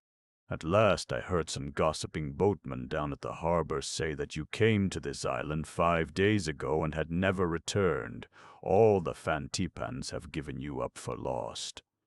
They say you have surely been eaten by the dragons that live here. I got an awful fright, though of course I didn't quite believe the dragon story. Still, you had been gone so long I didn't know what to make of it. The post office, as you can imagine, is in a worse mess than ever." "Humph," said the doctor, who had now got the loose tooth out and was showing the baby hippo how to rinse his mouth in the river. "I'm sorry. I suppose I should have sent you a message, but I've been so awfully busy. Let's go up under the shade of those palms and sit down. It was about the post office that I wanted to talk to you." Well, that's the first and last time I ever expect to be taken for a fairy. But I got to know those children quite well. They were a real nice couple of kiddies, even if the little girl did keep on insisting that I was a fairy in disguise. I used to hang around their barn nights looking for mice and rats. But if those youngsters ever caught sight of me, they'd follow me everywhere. After bringing them safely home that evening, I could have led them across the Sahara Desert and they'd follow, certain in their minds that I was the best of all good fairies and would keep them out of harm. They used to bring me mutton chops and shrimps and all the best titbits from their parents' table, and I lived like a fighting cock, got so fat and lazy I couldn't have caught a mouse on crutches. They were never afraid of the dark again. Because, you see, as I said to the doctor one day when we were talking over the multiplication tables and other philosophy, fear is usually ignorance. Once you know a thing, you're no longer afraid of it. And those youngsters got to know the dark. And then they saw, of course, that it was just as harmless as the day. I used to take them out into the woods at night and across the hills, and they got to love it. Liked the adventure, you know. And thinking it would be a good thing if some humans, anyway, had sense enough to travel without sunlight, I taught them how to see in the dark. They soon got on to it when they saw how I always shaded my eyes in the light of a lantern so as not to get the habit of strong light. Well, those young ones became real expert, not so good as an owl or a bat, of course, but quite good at seeing in the dark for anyone who had not been brought up that way. It came in handy for them, too. That part of the country got flooded one springtime in the middle of the night, and there wasn't a dry match or a light to be had anywhere. Then those children, who had traveled all that country scores of times in the dark with me, saved a great many lives. They acted as guides, you understand, and took the people to safety, because they knew how to use their eyes and the others didn't. Two yawned and blinked up sleepily at the lantern hanging above his head. Seeing in the dark, he ended, is all a matter of practice, same as the piano or anything else. Chapter 8. The swiftest mail in the world. So the doctor and Jip and Speedy, the skimmer, sat down in the shade of the palm trees, and for the first time plans for that great service which was to be known as the swallow mail were discussed. Now, my idea, Speedy, is this, said the doctor. Regular foreign mails are difficult for the Fantippo post office because so few boats ever call there to bring or take the mails. Now, how would it be if you swallows did the letter carrying? Well, said Speedy, that would be possible, but of course we could only do it during certain months of the year when we were in Africa, and then we could only take letters to the mild and warm countries. We should get frozen if we had to carry mail where severe winters were going on. Oh, of course, said the doctor. I wouldn't expect you to do that. But I had thought we might get the other birds to help. Cold climate birds, hot climate ones, and temperate. And if some of the trips were too far or disagreeable for one kind of birds to make, we could deliver the mail in relays. I mean, for instance, a letter going from here to the North Pole could be carried by the swallows as far as the north end of Africa. From there it would be taken by thrushes up to the top of Scotland. There seagulls would take it from the thrushes and carry it as far as Greenland. And from there penguins would take it to the North Pole. What do you think? I think it might be all right, said Speedy, if we can get the other birds to go in with us on the idea. Well, you see, said John Dolittle, I think we might because we could use the mail service for the birds themselves, and the animals, too, to send their letters by, as well as the Fantipans. But, Doctor, birds and animals don't send letters, said Speedy. No, said the doctor, but there's no reason why they shouldn't begin. Neither did people write nor send letters once upon a time, but as soon as they began they found it very useful and convenient. So would the birds and animals. We could have the head office here in this beautiful island, in this animal's paradise. You see, my idea is, firstly, a post office system for the education and betterment of the animal kingdom, and, secondly, a good foreign mail for the Fantipans. Do you think we could ever find some way by which birds could write letters? Oh, yes, I think so, said Speedy. We swallows, for instance, always leave marks on houses where we have nested which are messages for those who may come after us. Look. Speedy scratched some crosses and signs in the sand at the doctor's feet. That means, don't build your nest in this house. They have a cat here. And this, the skimmer made 4 more signs in the sand.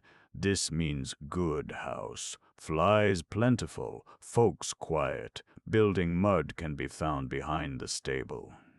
Splendid, cried the doctor. It's a kind of shorthand. You say a whole sentence in 4 signs.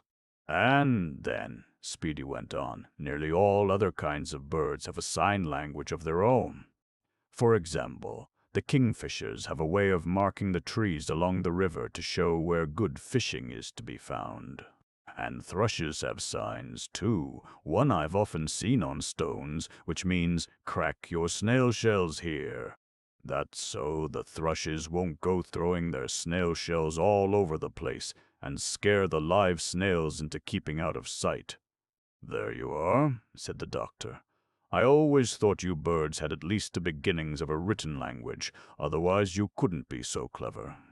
Now all we have to do is to build up on these signs a regular and proper system of bird writing, and I have no doubt whatever that with the animals we can do the same thing. Then we'll get the swallow mail going, and we'll have animals and birds writing letters to one another all over the world, and to people, too, if they want to. I suspect, said Speedy, that you'll find most of the letters will be written to you, Doctor. I've met birds all over creation who wanted to know what you looked like, what you ate for breakfast, and all sorts of silly things about you. Well, said the doctor, I won't mind that, but my idea is firstly an educational one. With a good post office system of their own, I feel that the condition of the birds and animals will be greatly bettered. Only today, for example, some deer on this very island asked me what they should do about their nut trees which were nearly eaten up. I showed them at once how they could plant seeds and grow more trees. Heaven knows how long they had been going on short rations. But if they'd only been able to write to me, I could have told them long ago, by swallow mail. Then the doctor and Jip went back to Fantippo, carried by the Paphilosaurus, who landed them on the shore under cover of night so no one would see them. And in the morning John Dolittle called upon the king again. Your Majesty, said the doctor, I have now a plan to provide your country with an excellent service of foreign mails if you will agree to what I suggest. Good, said the king. My Majesty is listening. Proceed. Let me offer you a lollipop. The doctor took one, a green one, from the box the king held out to him. King Coco was very proud of the quality of his lollipops, made in the royal candy kitchen. He was never without one himself, and always wore it hung around his neck on a ribbon. And when he wasn't sucking it, he used to hold it up to his eye and peer through it at his courtiers. He had seen white men using quizzing glasses, and he had his lollipops made thin and transparent so he could use them in this elegant manner. But constant lollipops had ruined his figure and made him dreadfully stout. However, as fatness was considered a sign of greatness in Fantippo, he didn't mind that. My plan, said the doctor, is this. The domestic mails of Fantippo, after I have instructed the postman a little more, can be carried by your own people. But the handling of foreign mails, as well as the domestic ones, is too much for them. And besides, you have so few boats calling at your port. So I propose to build a floating post office for the foreign mails, which shall be anchored close to the island called. The doctor only just stopped himself in time from speaking the dreaded name. Close to the island I spoke of to you the other day. I don't like that, said the king, frowning. Your Majesty need have no fear. the doctor put in hurriedly. "It will never be necessary for any of your people to land upon the island. The foreign mail post office will be a houseboat, anchored a little way out from the shore, and I will not need any Fantipan postmen to run it at all. On the contrary, I make it a special condition on your part that, the island we are speaking of shall continue to be left undisturbed for all time. I am going to run the foreign mails office in my own way, with special postmen of my own. When the Fantipans wish to send out letters to foreign lands, they must come by canoe and bring them to the houseboat post office. But incoming letters addressed to the people in Fantipo shall be delivered at the doors of the houses in the regular way. What do you say to that?" "I agree," said the king. "But the stamps must all have my beautiful face upon them, and no other." "Very good," said the doctor. "That can be arranged, but it must be clearly understood that from now on the foreign mail shall be handled by my own postman, in my way. And after I have got the domestic post office running properly in Fantipo, you must see to it that it continues to work in order. If you do that in a few weeks' time, I think I can promise that your kingdom shall have the finest mail service in the world." Then the doctor asked Speedy to send off messages through the birds to every corner of the earth, and to ask all the leaders of seagulls, tomtits, magpies, thrushes, stormy petrels, finches, no man's land, because John Dolittle wanted to speak to them. And in the meantime he went back and continued the work of getting the domestic mail service in good running order at the post office at Fantipo. So the good Speedy sent off messengers, and all around the world and back again word was passed from bird to bird that John Dolittle, the famous animal doctor, wished to see all the leaders of all kinds of birds, great and small. And presently in the big hollow in the center of no man's land they began to arrive. After 3 days Speedy came to the doctor and said, "All right, doctor, they are ready for you now." A good, strong canoe had by this time been put at the doctor's service by the king, who was also having the post office houseboat built at the doctor's orders. So John Dolittle got into his canoe and came at length to the same hill where he had before gazed out over the pleasant hollow of the animal's paradise. And with the skimmer on his shoulder he looked down into a great sea of bird faces, leaders all, every kind, from a hummingbird to an albatross, and taking a palm leaf and twisting it into a trumpet so that he could make himself heard, he began his great inauguration speech to the leaders, which was to set working the famous swallow mail service. After the doctor had finished his speech and told the leaders what it was he meant to do, the birds of the world applauded by whistling and screeching and flapping their wings so that the noise was terrible. And in the streets of Fantipo the natives whispered it about that the dragons were fighting one another in no man's land. Then the doctor passed down among the birds and, taking a notebook, he spoke to each leader in turn, asking him questions about the signs and sign language that his particular kind of bird was in the habit of using. And the doctor wrote it all down in the notebook and took it home with him and worked over it all night, promising to meet the leaders again the following day. And on the morrow, crossing once again to the island, he went on with the discussion and planning and arrangement. It was agreed that the Swallow Mail Service should have its head office here in No Man's Land, and that there should be branch offices at Cape Horn, Greenland, in Christmas Island, Tahiti, Kashmir, Tibet, and Puddleby on the marsh. Most of the mails were arranged so that those birds who migrated or went to other lands in the winter and back again in summer should carry the letters on their regular yearly journeys. And as there are some kinds of birds crossing from one land to another in almost every week of the year, this took care of much of the mails without difficulty. Then, of course, there were all those birds who don't leave their homelands in winter, but stay in one country all the time. The leaders of these had come under special guidance of other birds to oblige the doctor by being present at the great meeting. They promised to have their people all the year round take care of letters that were brought to their particular countries to be delivered. So between one thing and another, much of the planning and arrangement of the service was got through in these first 2 meetings. Then the doctor and the leaders agreed upon a regular kind of simple, easy writing for all birds to use, so that the addresses on the envelopes could be understood and read by the post birds. And at last John Dolittle sent them off home again to instruct their relatives in this new writing and reading, and explain to all the birds of all the world how the post office was going to work, and how much good he hoped it would do for the education and betterment of the animal kingdom. Then he went home and had a good sleep. The next morning he found that King Koko had got his post office houseboat ready and finished, and very smart it looked.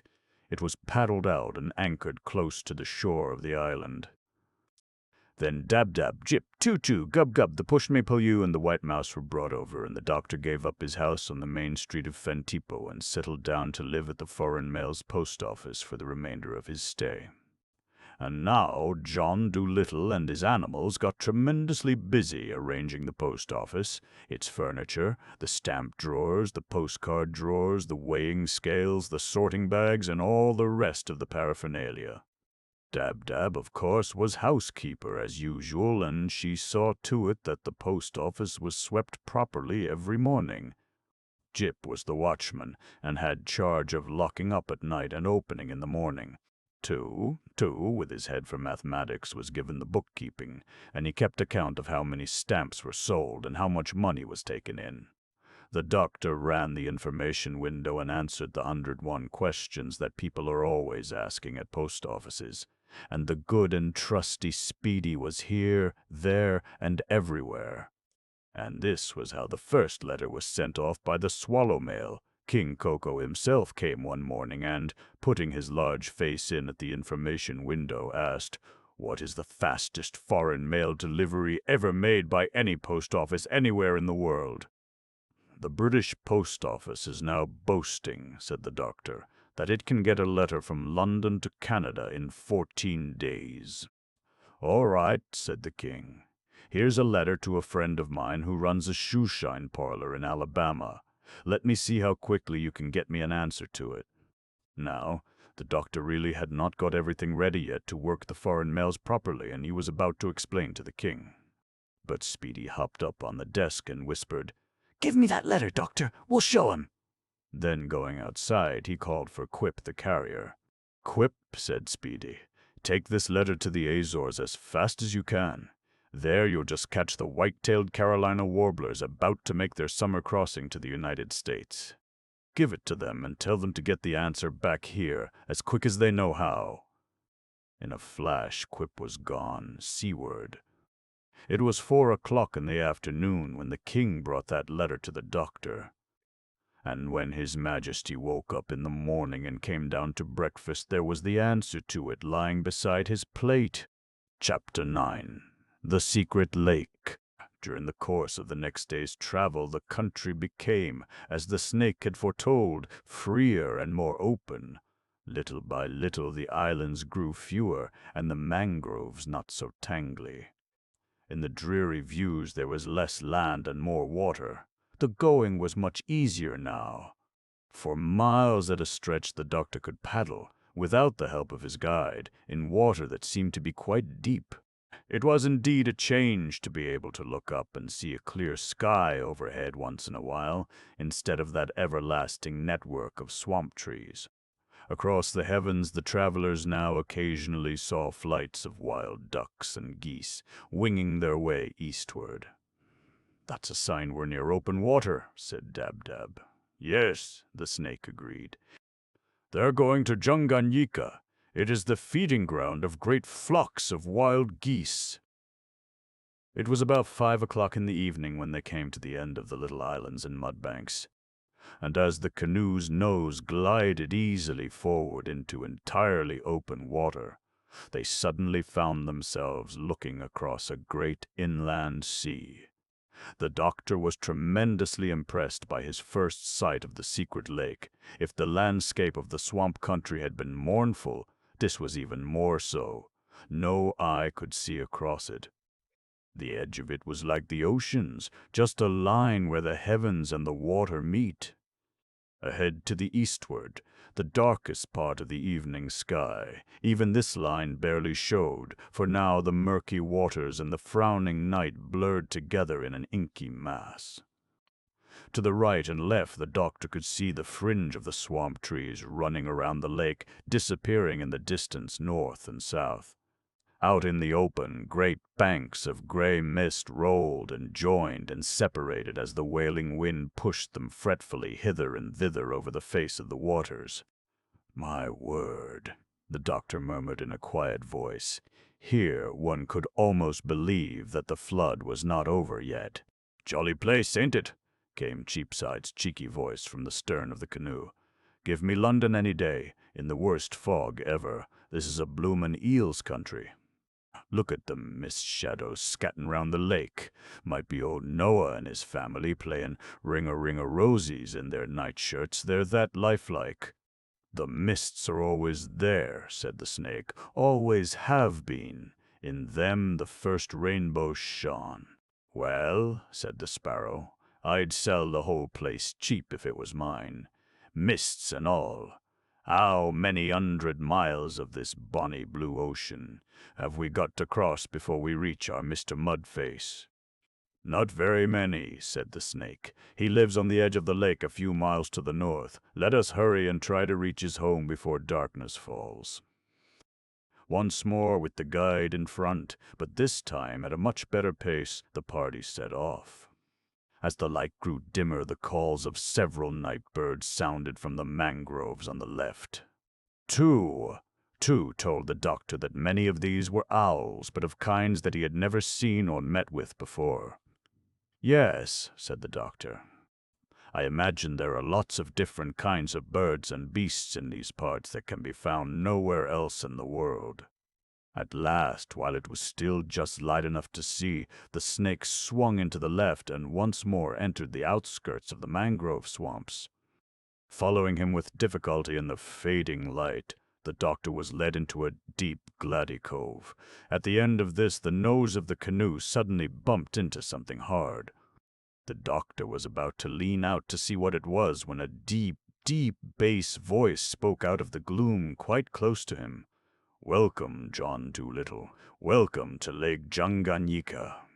Then, looking up, the doctor saw on a mound-like island the shape of an enormous turtle, fully 12 feet across the shell, standing outlined against the blue-black sky.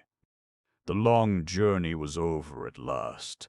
Dr. Dolittle did not at any time believe in traveling with very much baggage, and all that he had brought with him on this journey was a few things rolled up in a blanket, and, of course, the little black medicine bag.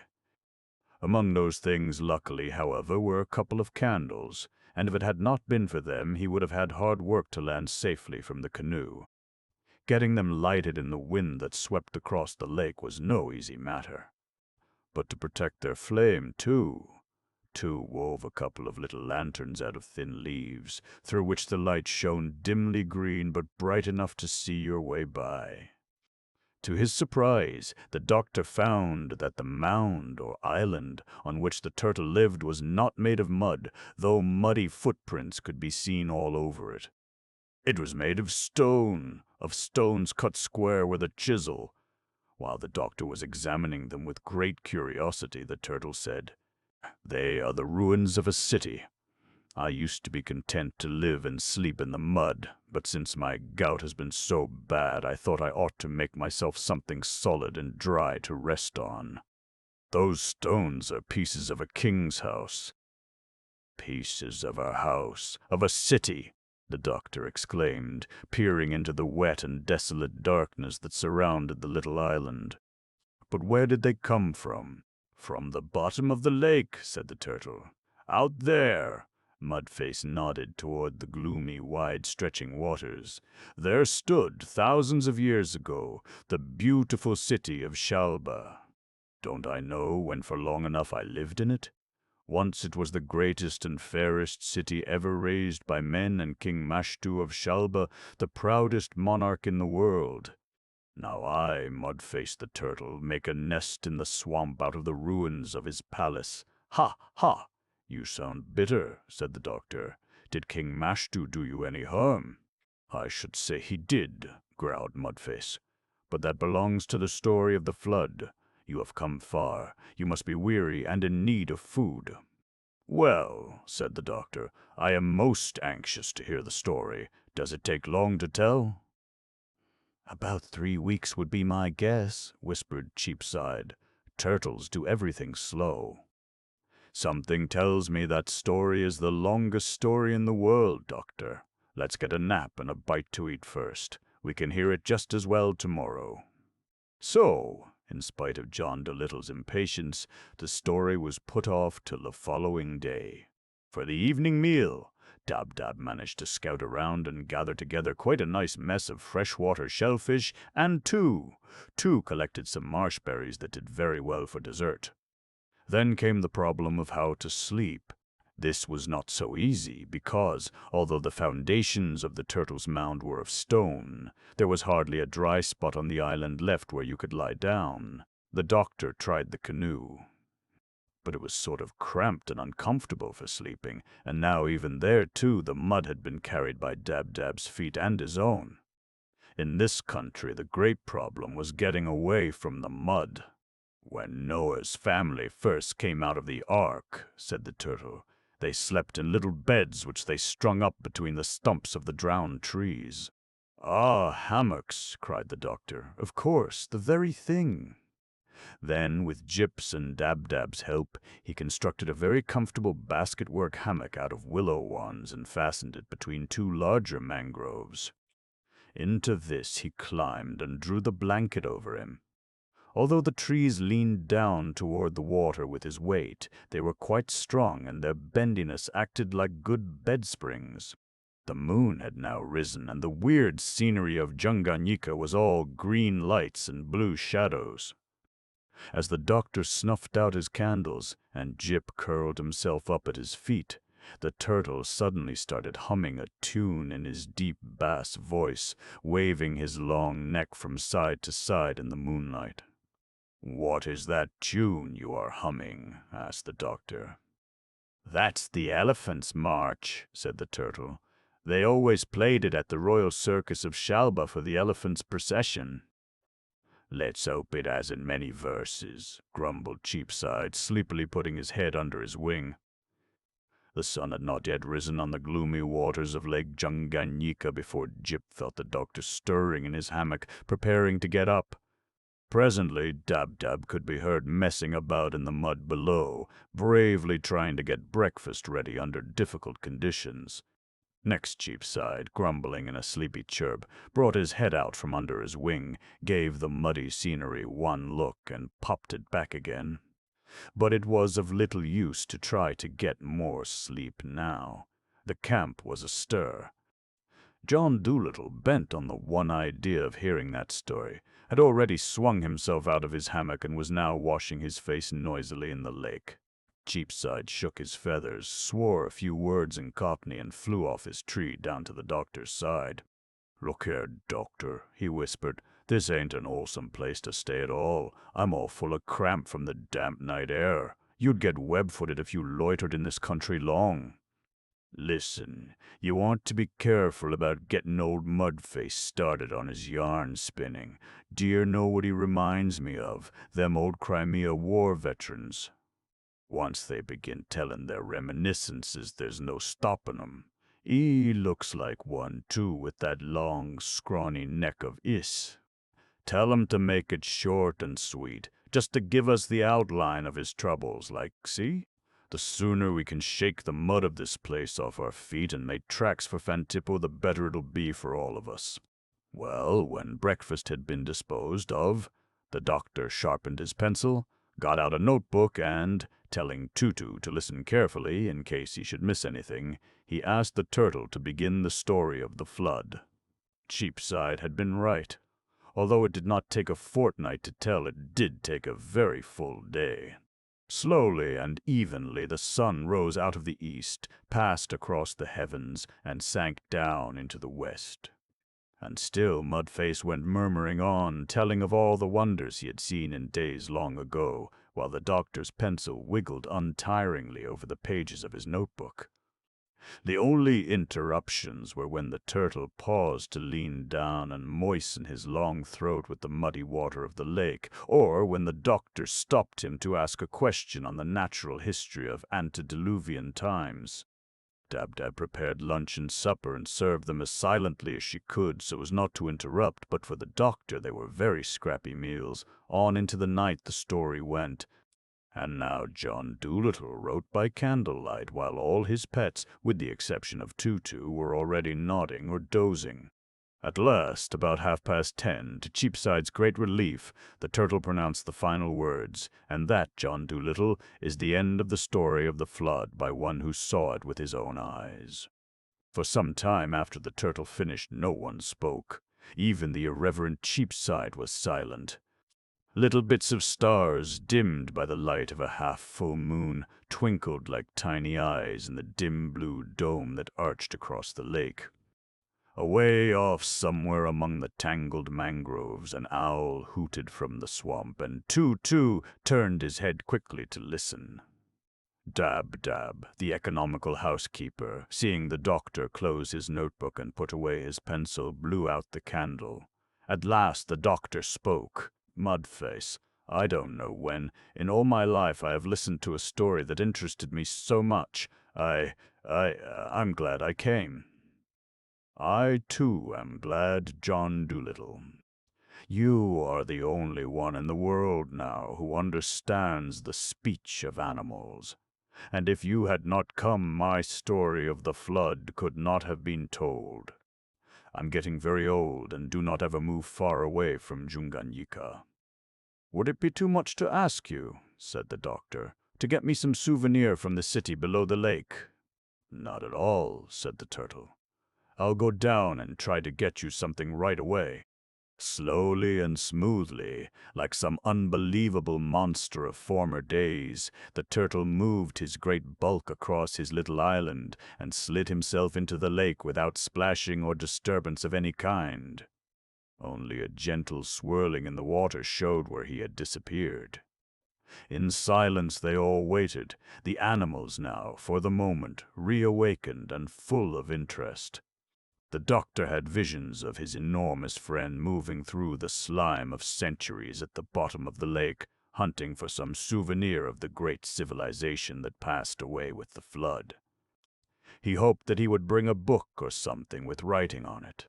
Instead, when at last he reappeared wet and shining in the moonlight, he had a carved stone window-sill on his back which must have weighed over a ton. Lors bless us, muttered Cheapside. What a wonderful piano mover he would make, to be sure. Great Carter Patterson. Does he think the doctor's going to hang that on his watch chain? It was the lightest thing I could find, said the turtle, rolling it off his back with a thud that shook the island. I had hoped I could get a vase or a plate or something you could carry. But all the smaller objects are now covered in fathoms of mud. This I broke off from the perhaps you'd like to see it anyway, even if it was too much for you to carry home. It's beautifully carved. Wait till I wash some of the mud off it. The candles were lighted again, and after the carvings had been cleaned, the doctor examined them with great care and even made sketches of some of them in his notebook. By the time the doctor had done, all his party, excepting Tutu, had fallen asleep. It was only when he heard Jip suddenly snore from the hammock that he realized how late it was. As he blew out the candles again, he found that it was very dark, for now the moon had set. He climbed into bed and drew the blankets over him. Chapter 10. The Postmaster General's Last Order.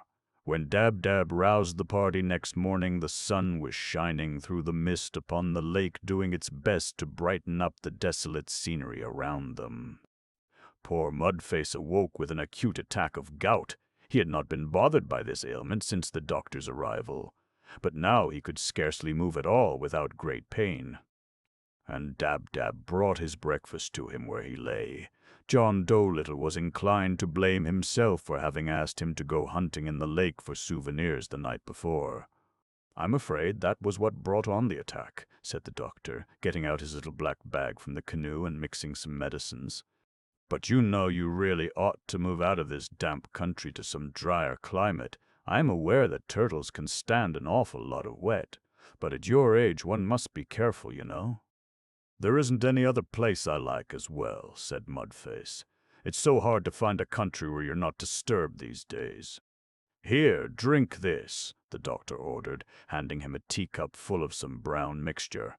I think you will find that will soon relieve the stiffness in your front legs. The turtle drank it down, and in a minute or two he said he felt much better and could now move his legs freely without pain. It's a wonderful medicine, that, said he. You are surely a great doctor. Have you got any more of it? I will make up several bottles of the mixture and leave them with you before I go, said John Dolittle. But you really ought to get on high ground somewhere. This muddy little hummock is no place for you to live. Isn't there a regular island in the lake where you could make your home, if you're determined not to leave the Junganyika country? Not one, said the turtle. It's all like this, just miles and miles of mud and water. I used to like it. In fact, one do still. I wouldn't wish for anything better if it weren't for this wretched gout of mine. Well, said the doctor, if you haven't got an island, we must make one for you. Make one, cried the turtle. How would you go about it? I'll show you very shortly, said John Dolittle, and he called Cheapside to him. Will you please fly down to Fantippo, he said to the city manager, and give this message to Speedy the Skimmer, and ask him to send it out to all the postmasters of the branch offices. The Swallow Mail is very shortly to be closed, at all events for a considerable time. I must now be returning to Puddleby, and it will be impossible for me to continue the service in its present form after I have left No Man's Land. I wish to convey my thanks to all the birds, postmasters, clerks, and letter carriers who have so generously helped me in this work. The last favor which I am going to ask of them is a large one, and I hope they will give me their united support in it. I want them to build me an island in the middle of Lake Junganyika. It is for Mudface the turtle, the oldest animal living, who in days gone by did a very great deal for man and beast, for the whole world, in fact, when the earth was passing through the darkest chapters in all its history. Tell Speedy to send word to all bird leaders throughout the world. Tell him I want as many birds as possible right away to build a healthy home where this brave turtle may end his long life in peace. It is the last thing I ask of the post office staff, and I hope they will do their best for me. Cheapside said that the message was so long he was afraid he would never be able to remember it by heart. So John Dolittle told him to take it down in bird scribble, and he dictated it to him all over again. That letter, the last circular order issued by the great Postmaster General to the staff of the Swallow Mail, was treasured by Cheapside for many years.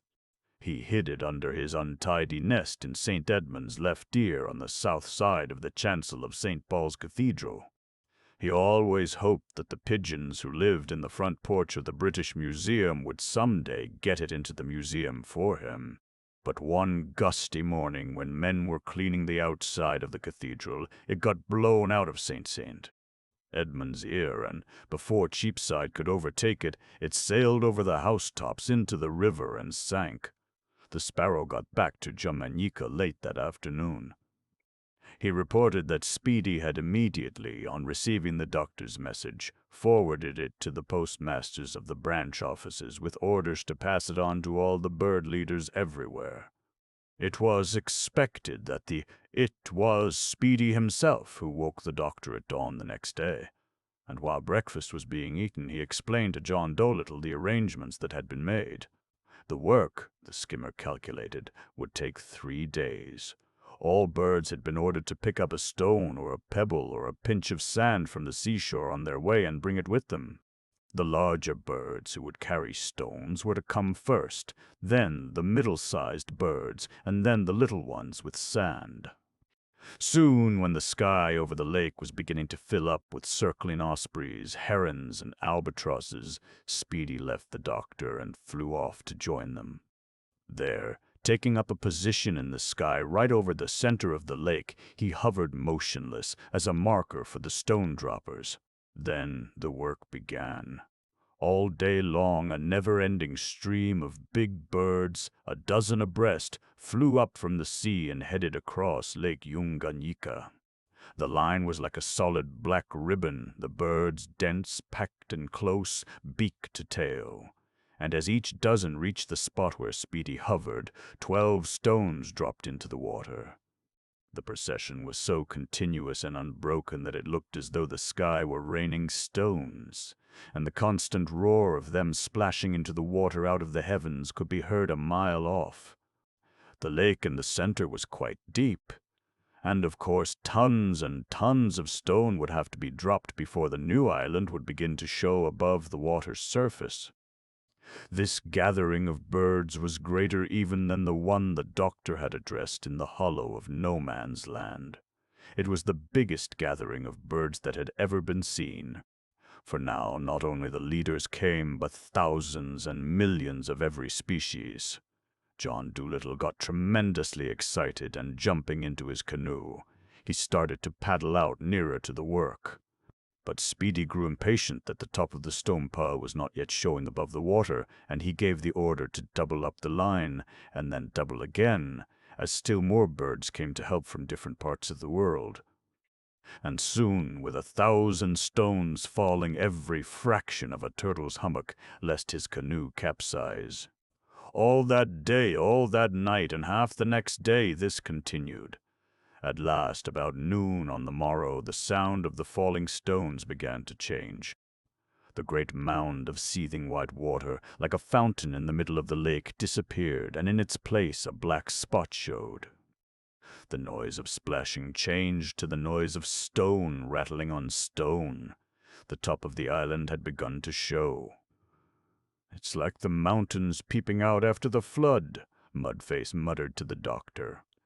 Then Speedy gave the order for the middle-sized birds to join in, and soon the note of the noise changed again, shriller, as tons and tons of pebbles and gravel began to join the downpour.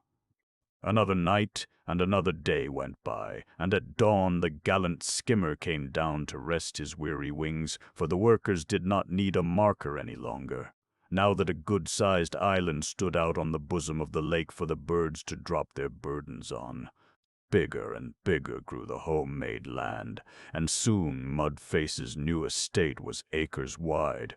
Still another order from Speedy, and presently the rattling noise changed to a gentle hiss. The sky now was simply black with birds. The pebble shower had ceased. It was raining sand.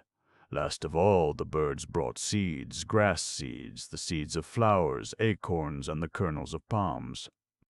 The turtle's new home was to be provided with turf, with wild gardens, with shady avenues to keep off the African sun. When Speedy came to the hummock and said, "Doctor, it is finished," Mudface gazed thoughtfully out into the lake and murmured, "Now proud Shalba is buried indeed. She has an island for a tombstone. It's a grand home you have given me, John Dolittle. Alas, poor Shalba. Mashtu the king passes, but Mudface the turtle lives on." Chapter 11. Good-bye to Fantipo. Mudface's landing on his new home was quite an occasion. The doctor paddled out alongside of him till they reached the island. Until he set foot on it, John Dolittle himself had not realized what a large piece of ground it was. It was more than 1/4 of a mile across. Round in shape, it rose gently from the shores to the flat center, which was a good 100 feet above the level of the lake. Mudface was tremendously pleased with it, climbing laboriously to the central plateau, from where you could see great distances over the flat country around. He said he was sure his health would quickly improve in this drier air. Dab-Dab prepared a meal, the best she could in the circumstances, to celebrate what she called the Turtle's House warming. And everyone sat down to it, and there was much gaiety, and the doctor was asked to make a speech in honor of the occasion. Cheapside was dreadfully afraid that Mudface would get up to make a speech in reply, and that it would last into the following day. But to the Sparrow's relief, the doctor, immediately he had finished, set about preparations for his departure. He made up the 6 bottles of gout mixture, and presented them to Mudface with instructions in how it should be taken. He told him that although he was closing up the post office for regular service, it would always be possible to get word to Puddleby. He would ask several birds of passage to stop here occasionally, and if the gout got any worse, he wanted Mudface to let him know by letter. The old turtle thanked him over and over again, and the parting was a very affecting one. When at last the goodbyes were all said, they got into the canoe and set out on the return journey. Reaching the mouth of the river at the southern end of the lake, they paused a moment before entering the mangrove swamps and looked back. And there in the distance they could just see the shape of the old turtle standing on his new island, watching them. They waved to him and pushed on. "He looks just the same as we saw him the night we arrived," said Dab-Dab. "You remember? Like a statue on a pedestal against the sky." "Poor old fellow," murmured the doctor. "I do hope he will be all right now. What a wonderful life. What a wonderful history." "Didn't I tell you, Doctor," said Cheapside, "that it was going to be the longest story in the world? Took a day and half a night to tell." "Ah, but it's a story that nobody else could tell," said John Dolittle. "Good thing, too," muttered the Sparrow. "It would never do if there was many of his kind spread around this busy world." "Of course, myself, I don't believe a word of the yarn. I think he made it all up. He had nothing else to do, sitting there in the mud, century after century, cogitating. The journey down through the jungle was completed without anything special happening. But when they reached the sea and turned the bow of the canoe westward, they came upon a very remarkable thing. It was an enormous hole in the beach, or rather a place where the beach had been taken away bodily. Speedy told the doctor that it was here that the birds had picked up the stones and sand on their way to Tanganyika. They had literally carried acres of the seashore nearly 1,000 miles inland. Of course, in a few months the action of the surf filled in the hole, so that the place looked like the rest of the beach. But that is why, when many years later some learned geologists visited Lake Tanganyika, they said that the seashore gravel on an island there was a clear proof that the sea had once flowed through that neighborhood. Which was true in the days of the flood. But the doctor was the only scientist who knew that Mudface's island and the stones that made it had quite a different history. On his arrival at the post office, the doctor was given his usual warm reception by the king and dignitaries of Fantippo, who paddled out from the town to welcome him back. Tea was served at once, and His Majesty seemed so delighted at renewing this pleasant custom that John Dolittle was loath to break the news to him that he must shortly resign from the foreign mail service and sail for England. However, while they were chatting on the veranda of the houseboat, a fleet of quite large sailing vessels entered the harbor. These were some of the new merchant craft of Fantippo, which plied regularly up and down the coast, trading with other African countries. The doctor pointed out to the king that mails intended for foreign lands could now be quite easily taken by these boats to the bigger ports on the coast where vessels from Europe called every week. From that the doctor went on to explain to the king that much as he loved Fantippo and its people, he had many things to attend to in England and must now be thinking of going home. And of course, as none of the natives could talk bird language, the swallow mail would have to be replaced by the ordinary kind of post office. The doctor found that His Majesty was much more distressed at the prospect of losing his good white friend and his afternoon tea on the houseboat than at anything else which the change would bring. But he saw that the doctor really felt he had to go, and at length, with tears falling into his teacup, he gave permission for the Postmaster General of Fantippo to resign. Great was the rejoicing among the doctor's pets and the patient swallows when the news got about that John Dolittle was really going home at last. Gub-Gub and Jip could hardly wait while the last duties and ceremonies of closing the houseboat to the public and transferring the foreign mail service to the office in the town were performed. Dab-Dab bustled cheerfully from morning to night, while Cheapside never ceased to chatter of the glories of London, the comforts of a city life, and all the things he was going to do as soon as he got back to his beloved native haunts. There was no end to the complimentary ceremonies which the good King Coco and his courtiers performed to honor the departing doctor. For days and days previous to his sailing, canoes came and went between the town and the houseboat, bearing presents to show the goodwill of the Fantipans.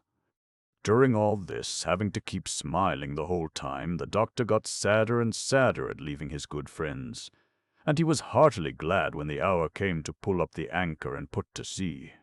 People who have written the history of the kingdom of Fantippo all devote several chapters to a mysterious white man who, in a very short space of time, made enormous improvements in the mail, the communications, the shipping, the commerce, the education, and the general prosperity of the country.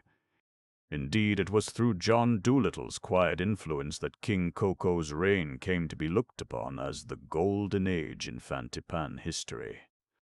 A wooden statue still stands in the marketplace to his memory. The excellent postal service continued after he left. The stamps with Coco's face on them were as various and as beautiful as ever.